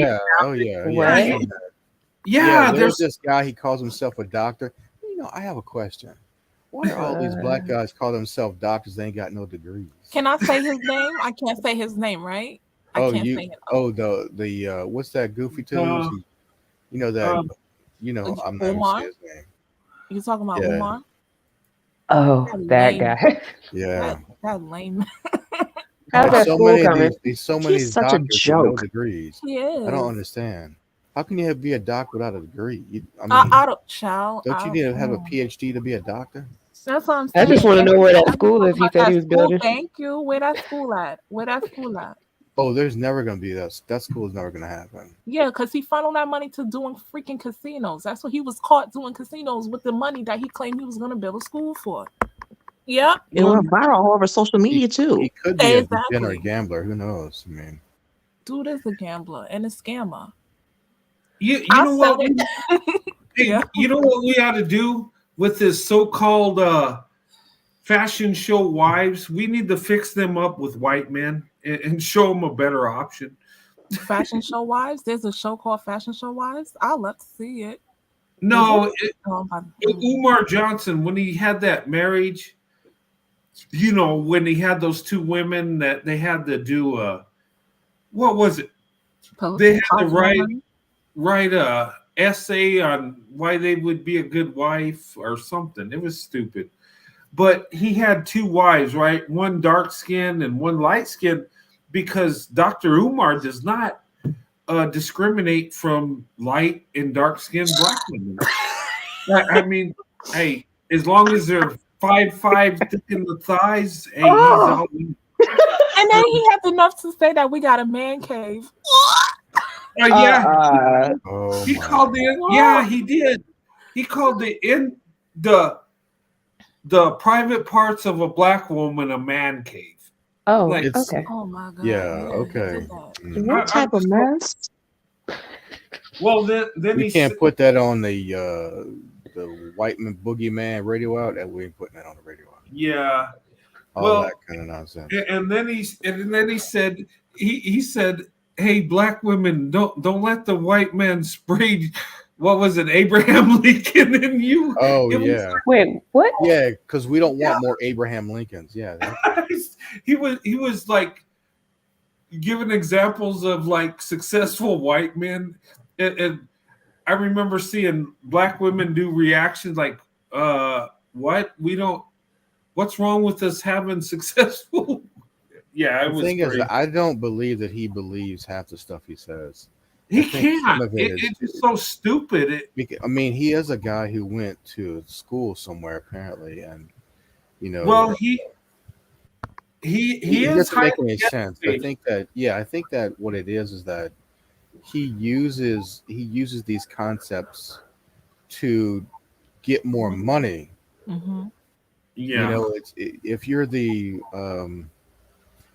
clown and the clown wants money, you're gonna dance more. So all he does is talk about his nonsense. He just wants to dance more. He wants attention. That's what it is. Yeah. He is a clown. Yeah. A class clown, but yeah, a clown. Mm-hmm. Yeah, he is highly educated. I don't doubt he's got intelligence. He just has no common sense. He's just a weirdo. You think he's highly educated like that? I mean, aside from like academia or whatever. I think he is. I think he is very highly educated. I think he uses that to manipulate black people.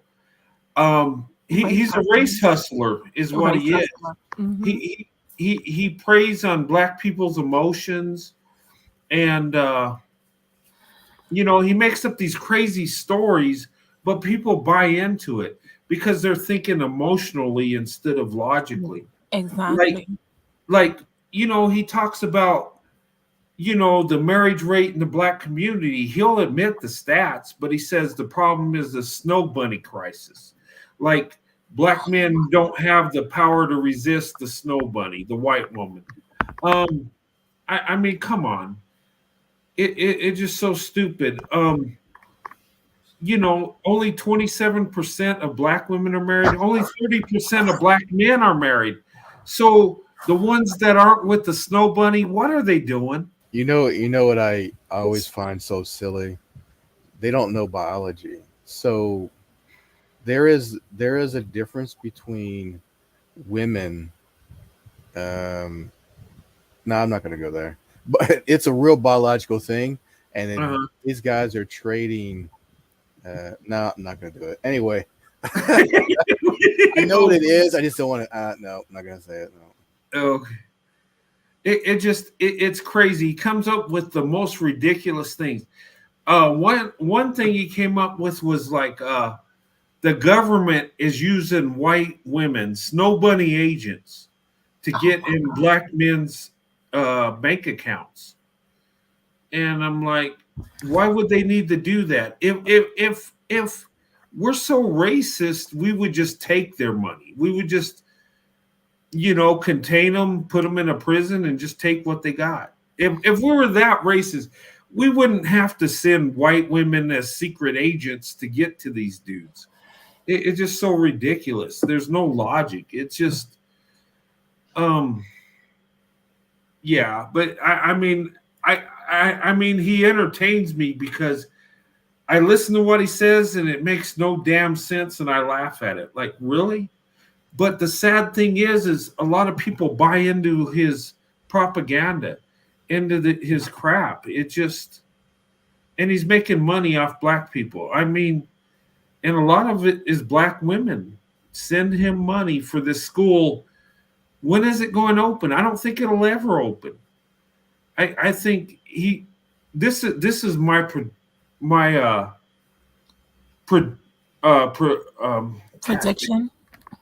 No, this is my prediction. Yeah, I think his school, and I think this is Umar's way out of extorting all that money. He says that only black people can be in his school, and they can't be married to white people and this and that. Well, there's anti-discrimination laws, and you can't do that. You can't segregate. You can't discriminate based on race, right? It's in our laws. Even if you're black people, you can't just discriminate like that. And I think he's going to be challenged by the courts, and he's going to lose, but he's really winning because he could say, well, the racist white people stopped my school from happening. I did everything I could, and they took it away from me. And then that's his excuse why the school never opened. It wasn't his fault. The white racist society took it away from him.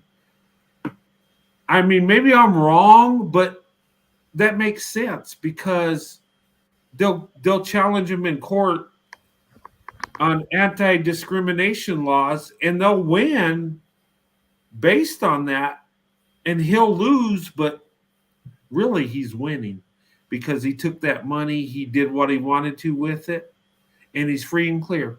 It's not his fault. He tried to get that school open.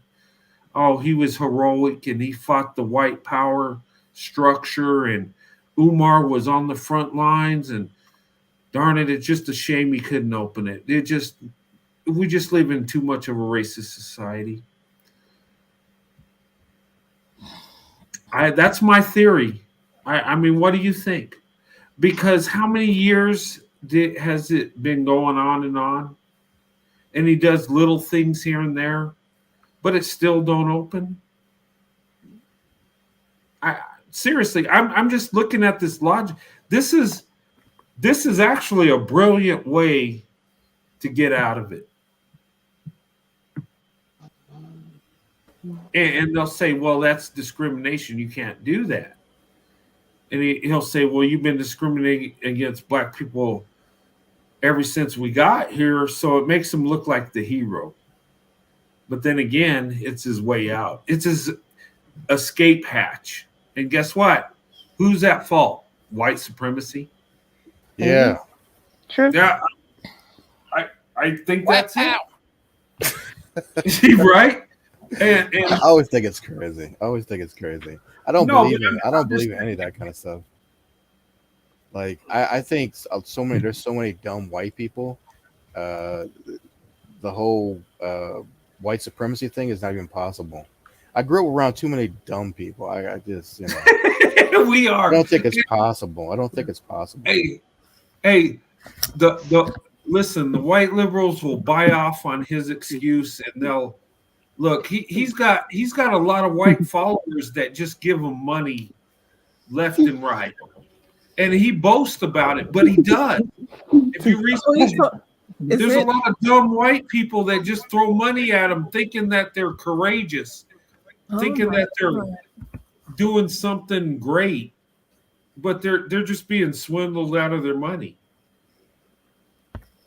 The word I was gonna. Oh, someone said. Say. Okay.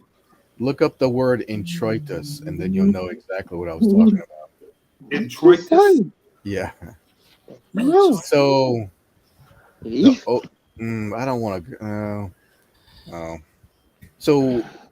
So these guys talk about relations, personal relations a lot, right? The thing is that women of different ethnic groups have different introitus. The entries are different sizes. Anyway, I don't want to get into that. So, and they're bigger over here and smaller over here. And anyway,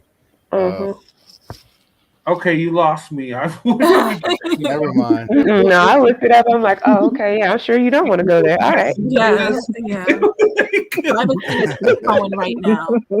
I think the safe thing for him to want to say is leave, like run, right? That's your MO. Yeah. and also do not fall for the gaslighting, because they will try and gaslight you, to keep you from leaving. And the thing of it is that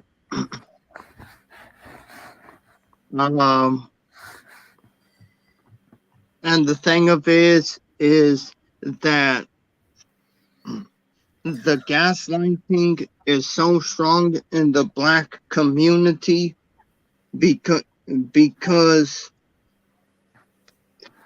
in my opinion, the Black community runs on trauma and trauma bonding.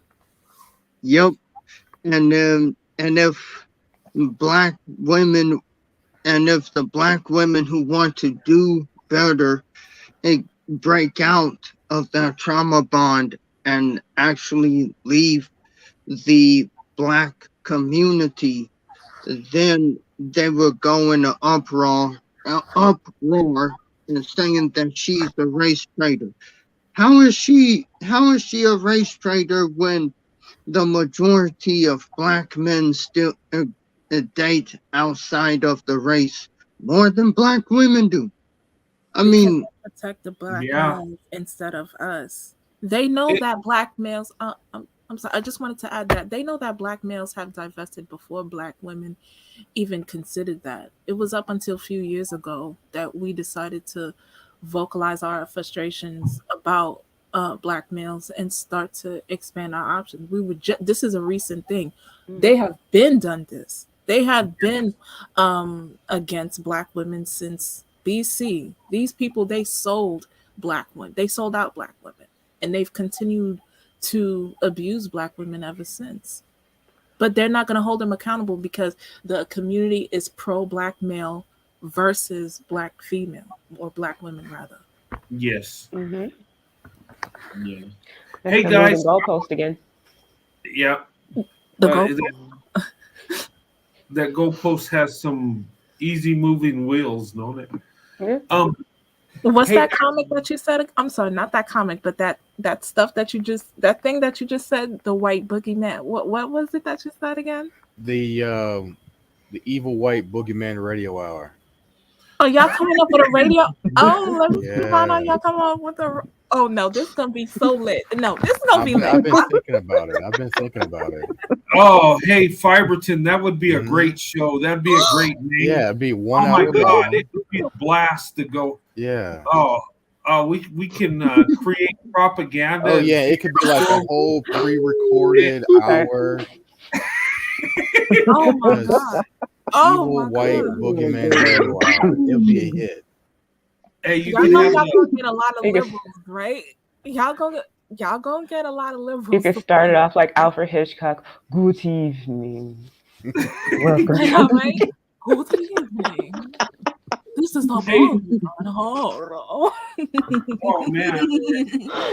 And then you can feed into the secret snow bunny agents that's moving about us. Oh yeah, create a whole story, God, a whole they're so backstory, dangerous. relieving the secret of the evil white boogeyman. Yeah. Wait, didn't they Oh kind of do yeah, that in Undercover Brother? Wasn't it? Yeah. yeah. And then I they Hey, forgot about that movie. hey, Yeah. hey, Fiverton, you could sell them like the white man's kryptonite. What Oh yeah, weakens white men? You just create some right. shit and they'll buy it. Oh yeah, it's just like I don't know. Why I've don't you been have a thinking book? about it. How about have a Bitcoin out of that?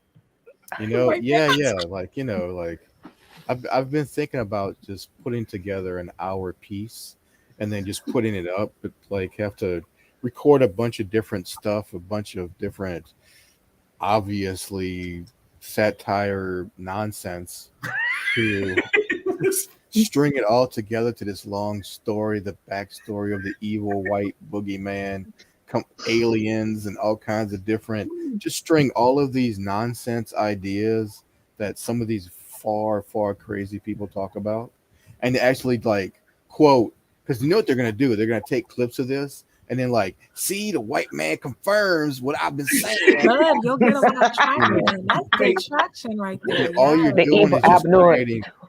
Yeah, so, Yeah, and you know what? Hey, we can make a story how we came from underground because we're so light complected. oh yeah, Because we never got no sunlight. And when we come yeah. up to the earth and the sun hits us, we just catch on fire because we can't take it.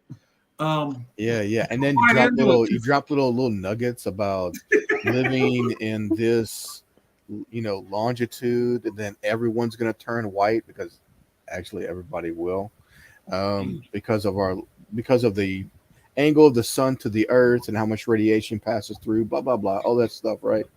But like drop that in like little nuggets, so like you're feeding disinformation, but you're feeding information at the same time. I don't know. I've been thinking about it. Oh my god! Like They'll chop it up and say, see, it's true. What The white man's confirming that I'm the saying, this evil gonna be a white man manifest trying talking to point. destroy the black man forever. See, he said in the 3,000 years ago, the white man snuck into Africa and said, we're going to make everybody a slave. So we got to go ahead and figure out what we're going to do 1,000 years later. Blah, blah, blah. Create a whole crazy storyline. Yeah, You don't think it's gonna be made out of a manosphere talking point? Once they take certain things of that satire and try to make reality of that satire. Oh yeah. Oh yeah. And what they'll say, Fiberton, is they'll say, yeah, they appear to be joking, but they're actually telling you what they're doing. They're Don't telling believe you your the agenda. eyes. Don't believe your eyes, guys. Don't believe your ears. This is not satire. This is the real evil white boogeyman plan to harm and unalive It's all the the black agenda. peoples. This is what's And going This is to for make real. And look, and they were teleported on YouTube to start it to make it happen. And Oh no, you know, Auntie, Imagine we're if sitting here Destiny listening made a to this. reaction to this. Oh my god. Oh no, 'Cause Auntie, you and we're know sitting here listening to we're agents of white supremacy. Oh no. White supremacy. and you know it's hey, and look, it's not that we're falling in love with each other. It's just we're just trying to get to the black man, and that's all. That's the only purpose. We're just Well, it has to be because we're so damn undesirable and Oh disgusting. yeah. Why Why would anybody want to? anybody? Why would we definitely everybody in the white evil boogeyman club? Evil white Yeah, they all evil, boogeyman. right? I'd have They to all out to think of get you. That's what they want to do. They want to get Right. your land. They want to get your resource. They want to get this, and Oh, that, yeah. and the third. And you can't say nothing on period. Mhm. That's why. Hey Karma, I see you. I see you, Karma. I hey, see what you know said. what?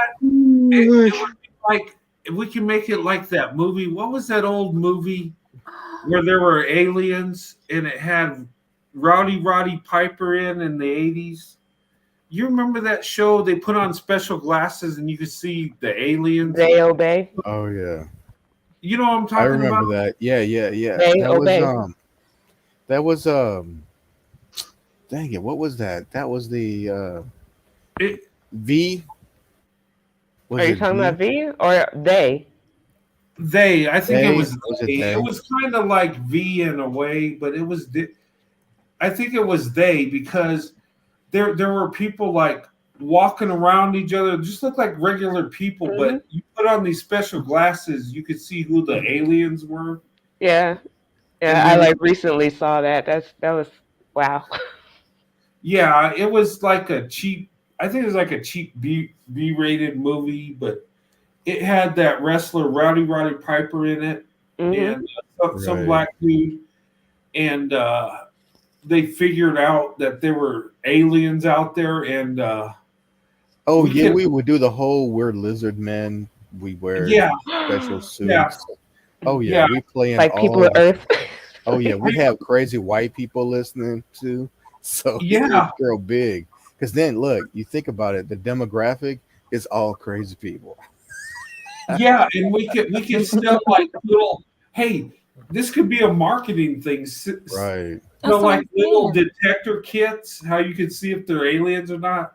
Oh yeah. Special Oh, glasses. that would be a great idea. Oh yeah. Started selling blue blockers for like $100.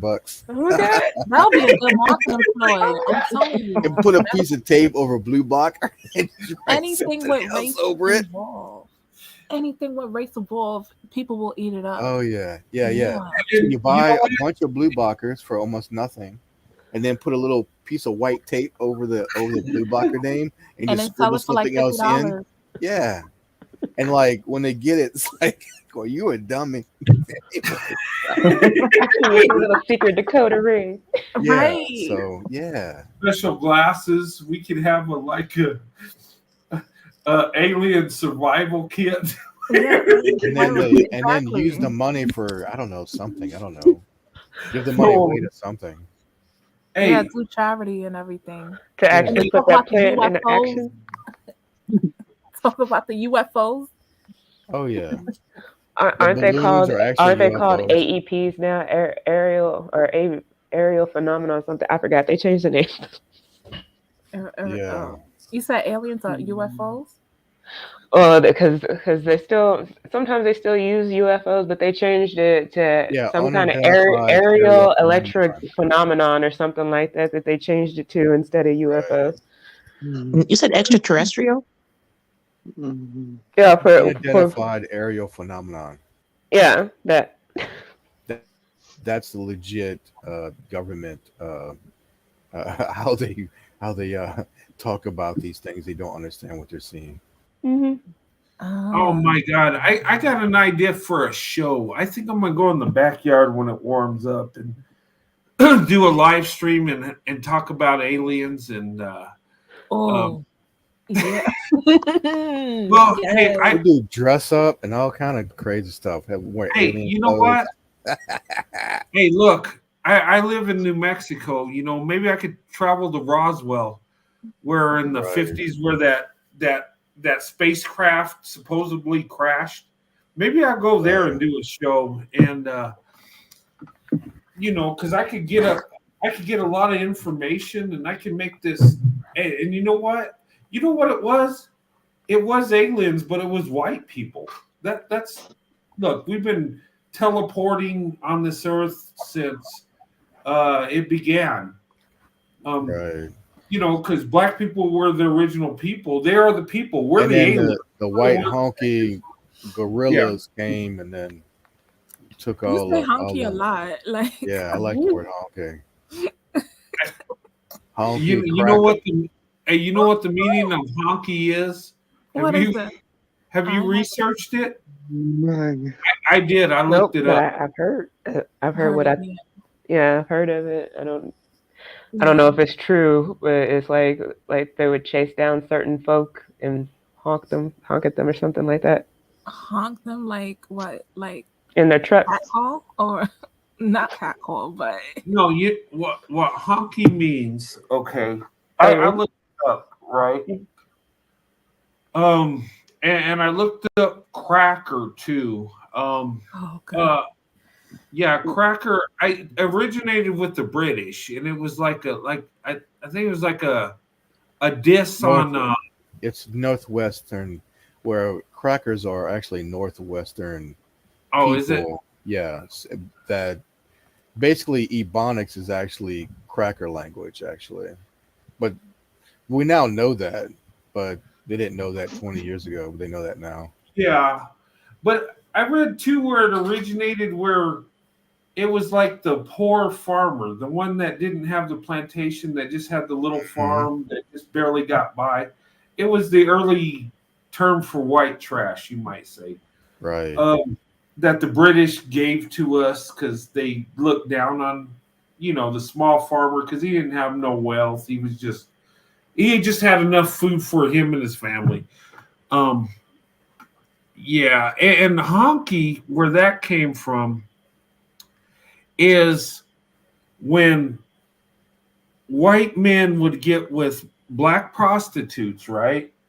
They would go into neighborhoods, and the black customers would just walk in the streets, but the white ones would drive through and try to be nonchalant, and they would honk their horn, and the prostitutes would run to the car, and they were a favored customer because they paid more money. The prostitutes would get more money, but it was white men doing this, and they got the name honky because they come in and honk their horn. That's I look it up, guys, but that's where that term come from. Oh, Yeah, Hmm. interesting. yeah, isn't Honk, it? Hey, so they honk. can't really do anything I've without never talking really about known it. that. Okay. Yeah, but Oh, if you're going to use a racial slur towards me, I'd rather be called a cracker, you know, oh, than because honky, yeah. because honky means I mess with black prostitutes. Oh, Okay, okay. Oh yeah. but Well, I guess I'm not a honky then. But yeah, I'm not. 'cause I don't mess with I don't pay prostitutes. for ass. That's Yeah, that's way across the line for me. so that the honky it's more insulting. Cracker, I could live with that. That's fine. Call me that all day. Honky, I don't know. Look at here, cracker. Yeah, Hmm. but I I didn't was know that they were like getting paid like that a lot and favored, the honkers. I didn't yeah, know. they Oh favored yeah. them. Oh yeah. They brought more money, but they would hide what they're doing because segregated times. You didn't want to be caught with a black woman Mm-hmm. especially a prostitute, right? That was frowned upon society. Yeah. Um, but yeah, that's what the term is. I looked it up, but yeah, I wanted to. Oh God, no! I know this is not appropriate. This is so not appropriate, and we got to keep it PG here. yeah. You looked up at work. Gotta keep it PG here because now I'm thinking it's like, no, this is won't be respectful to your audience and everything. But I don't know. Maybe I'll get insight from another content creator. I wanted to know, like, how was their experience with dealing with? I just wanted to, like, I just, I don't know, but I know that you can't answer that, and I respect why. But it's just because if they're gonna pay them much more, it must mean that they must really like the interaction. Well, the intercourse They rather. did. Well. Look, white men have always been attracted to black women. Hmm. Let look. It's because they're Um, th- women.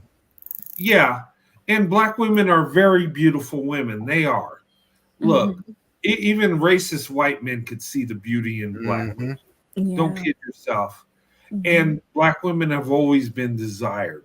Look, in the segregated times, there was a lot of white men that were married and had black mistresses and had, two families. This was not an uncommon thing. Usually it was men that had wealth and had the finances to pull it off. The regular white guy couldn't do that. Yeah, he would have affairs with black women on the down low, but the wealthy ones would actually have families with black women. And in fact, they favored the black women over their wives. Mhm. The white wife was just for show. It was just to appease society. Who they really wanted to be with was the black woman. That happened quite a bit. It did. It happened a lot. Yes. Even in the show Scandal too. Oh yeah, Show Scandal. Oh, she had two men after her in that show. Mm-hmm. Oh yeah. Mm-hmm. It was the president, and it was that. Oh, I forgot what that dude title That other was. guy, yeah, he was like, yeah, Yeah, that's a good. it's, That was a good show. it That was was. a good show. I loved it. I loved it. If only they were in power. Oh my god. Because you're talking about a lawyer, and she has a crisis management. Oh my god. For a president. Oh yeah, they would have been like. They would have been that power couple that everybody wanted to see. But you know. Yeah. Yeah. It tends to work out that way too. When you look at white men and black women, that they, I think it's because of their breadwinners and more conservative and more family oriented. It tends to work out better. I don't know. At least that's what I see. They have a lot in common in terms of, I think, anything dealing with integrity and like like solving issues. I feel like that's where they can bond. That's it. They want Yeah. to solve problems instead of crying about them. Oh, I wanted to answer this question. I heard that the honky came from the South, honky tonks. Yeah, but I think that's a different thing. Honky tonk is like what is the definition of that? Going to a bar, partying, dancing, honky tonk. That's not the same thing as the honky looking for prostitutes. I think there's two terms for honky. One's derogatory from black people, and that one comes from the white man seeking out black prostitutes. Yeah, what they're talking about is honky tonk.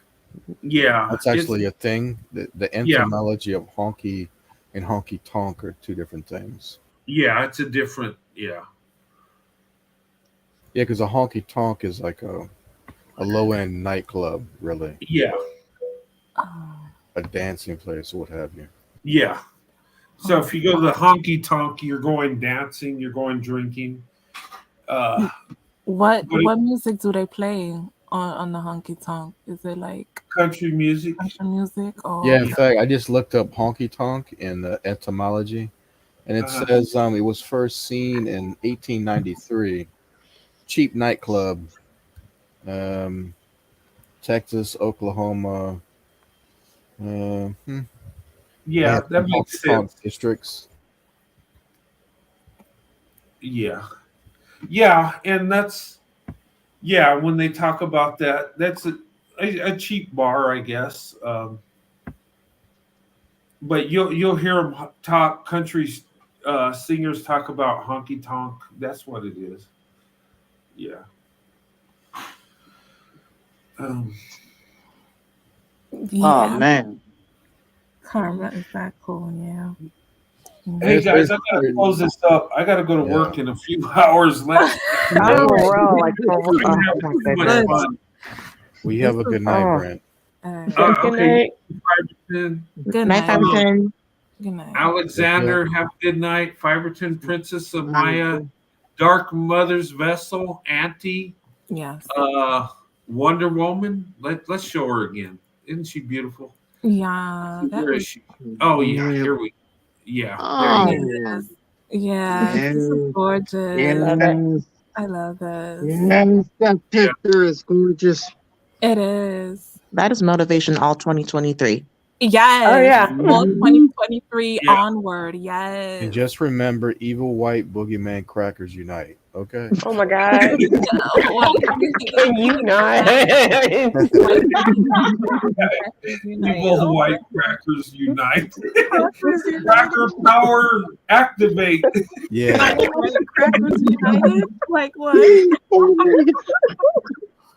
You can't. So self-deprecating on Fiverr. Like, oh my gosh. Like, Hey, but look at, hey, you want me before we close, I'm gonna tell you what I see in this picture. She's beautiful, she has power, she's top of the top, the most beautiful woman on earth right here. And she's divested. She says, you know what? I'm done with this shit. I got too much power. I got too much beauty. I'm divesting. Oh my God, exactly. Don't waste your beauty on these derelicts. Don't do that. You know, you can go down the rabbit hole pretty quickly on etymology. So the word hunk actually meant Hungarian or Lithuanian, Polish, or some kind of Slavic person. Guess that's me. I'm a hunk. Whoa. Wow. Okay. Okay. Like, all right. Congratulations. Yeah. Okay. Have you won nothing?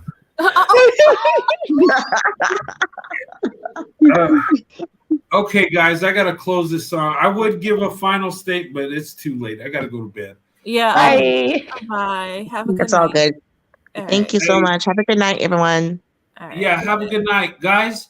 I will be back on I'm looking at Wednesday night and Saturday night. I will have a Saturday night live.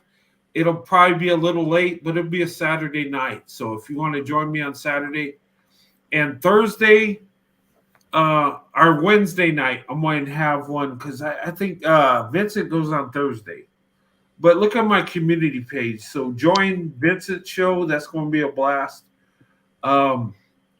Me and Pro White Leadership had a live on her show talking about slavery, black slave owners. It was really informative. So check out that show. A lot of facts, a lot of documents she researched. And, she did a lot of research and did her homework. And you'll be amazed. Check out that show. But, Vincent's going to have one. And Vincent's intense. Vincent's, his shows are always fun. And, it's advertised on his channel. And his channel is his name. So if you guys ask me what's the name of his channel, it's Vincent LeBeau. LeBeau. Okay. It's French. I don't know how to pronounce LeBeau. Yeah, anytime you ever see BEAUX or really EAUX, it's O. Oh, yeah. Oh, okay. French LeBeau. Yeah. Mm-hmm. Oh. Yeah, So check out that. Show Vincent love and support. Pro White Leadership, show her love and support. I know she's, both of them are committed on what they're doing. They both got good channels, and us coming together, this is power. And he is absolutely an evil white boogeyman. So yeah, and he don't apologize for it either. Who's the evil white boogeyman? Vincent LeBeau is absolutely an evil white boogeyman cracker, and he's part of the club. Oh my god! Yeah. Oh my god! The more crackers, the better. So enjoy. Right. Happy Valentine's Day, everybody. Bye. Happy Valentine's Day. Yeah, same. Happy Valentine's Day. Ladies, thank you so much. Fiberton and Alexander, thank you, brothers, for coming on. It's been a pleasure tonight. And hey, guys, have a good night. Have a blessed night. I'll see you guys Wednesday night and Saturday night, okay? All right. And check out Vincent's show. I might be at work during it. I'll probably come in later if he has a panel. But I'll be in the chat anyway. But I'm looking forward to his next show. His first two shows were the bomb. So anyway, check that out. And guys, I'll see you Wednesday night. I don't know what time yet. Same with Saturday. But this has been a blast. and thanks for coming on. You know, I Uh, enjoyed the panel, and you know I enjoyed it too much because it's almost 3 in the morning and I'm still doing it. So, uh, but anyway, have a All right. blessed night. God bless you and your families, and I'll see you guys Wednesday night. All right. all Have right. a good night, Mr. Brandt. Thank you so much. All right, thank you. God bless. Brent, and Michael Ray said, and don't forget about me too. Okay, yeah. He, yeah, You're going on tomorrow, right? yeah, I'm going. Well, it's 4:48 in the morning, and so yeah, I'll be going on tonight at 11:40. Okay. Yeah, check out Alexander's show too. And you know, he has a good channel too. Alexander, he's what I call he's a black man, but he's that unicorn. He's that diamond in the rough. And he supports us what we do. And you know, he's a good man. So check out his channel too. And I don't know, you might change your name Diamond in the Rough. I give him that name because he has character. He's a good guy. Big love for Alexander. But yeah, check out his channel. And yeah. But we got different channels, guys. So you get a different variety. And that's what we need in our space. We do. And if more channels that, you know, uplift black women, the better. Regardless if they're divestment or interracial channels. I think the main purpose should be black women. I do. And but anyway, I'll see you guys later. See you Wednesday night. Check out Alexander tomorrow. And Alexander's channel is his name also, just like Vincent. So check out his channel. Show him some love, like and subscribe. And I'll see you guys later. But anyway, have a good night.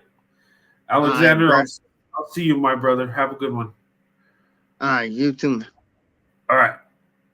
All right. Good night. Okay. All right, guys. I'm going to close this out. You can see I'm tired. My eyes are red. It's late at night. It's almost 3. I got to work tomorrow, but that's okay. I enjoyed this live. I enjoyed having you guys on. You guys are special to me. I love you. You're what makes this possible. You're the ones that makes the magic happen. And I'm very grateful to have you on my channel. And it's a privilege and honor to do this for you. But anyway, have a good night. God bless you and your families. And I'll see you soon. God bless.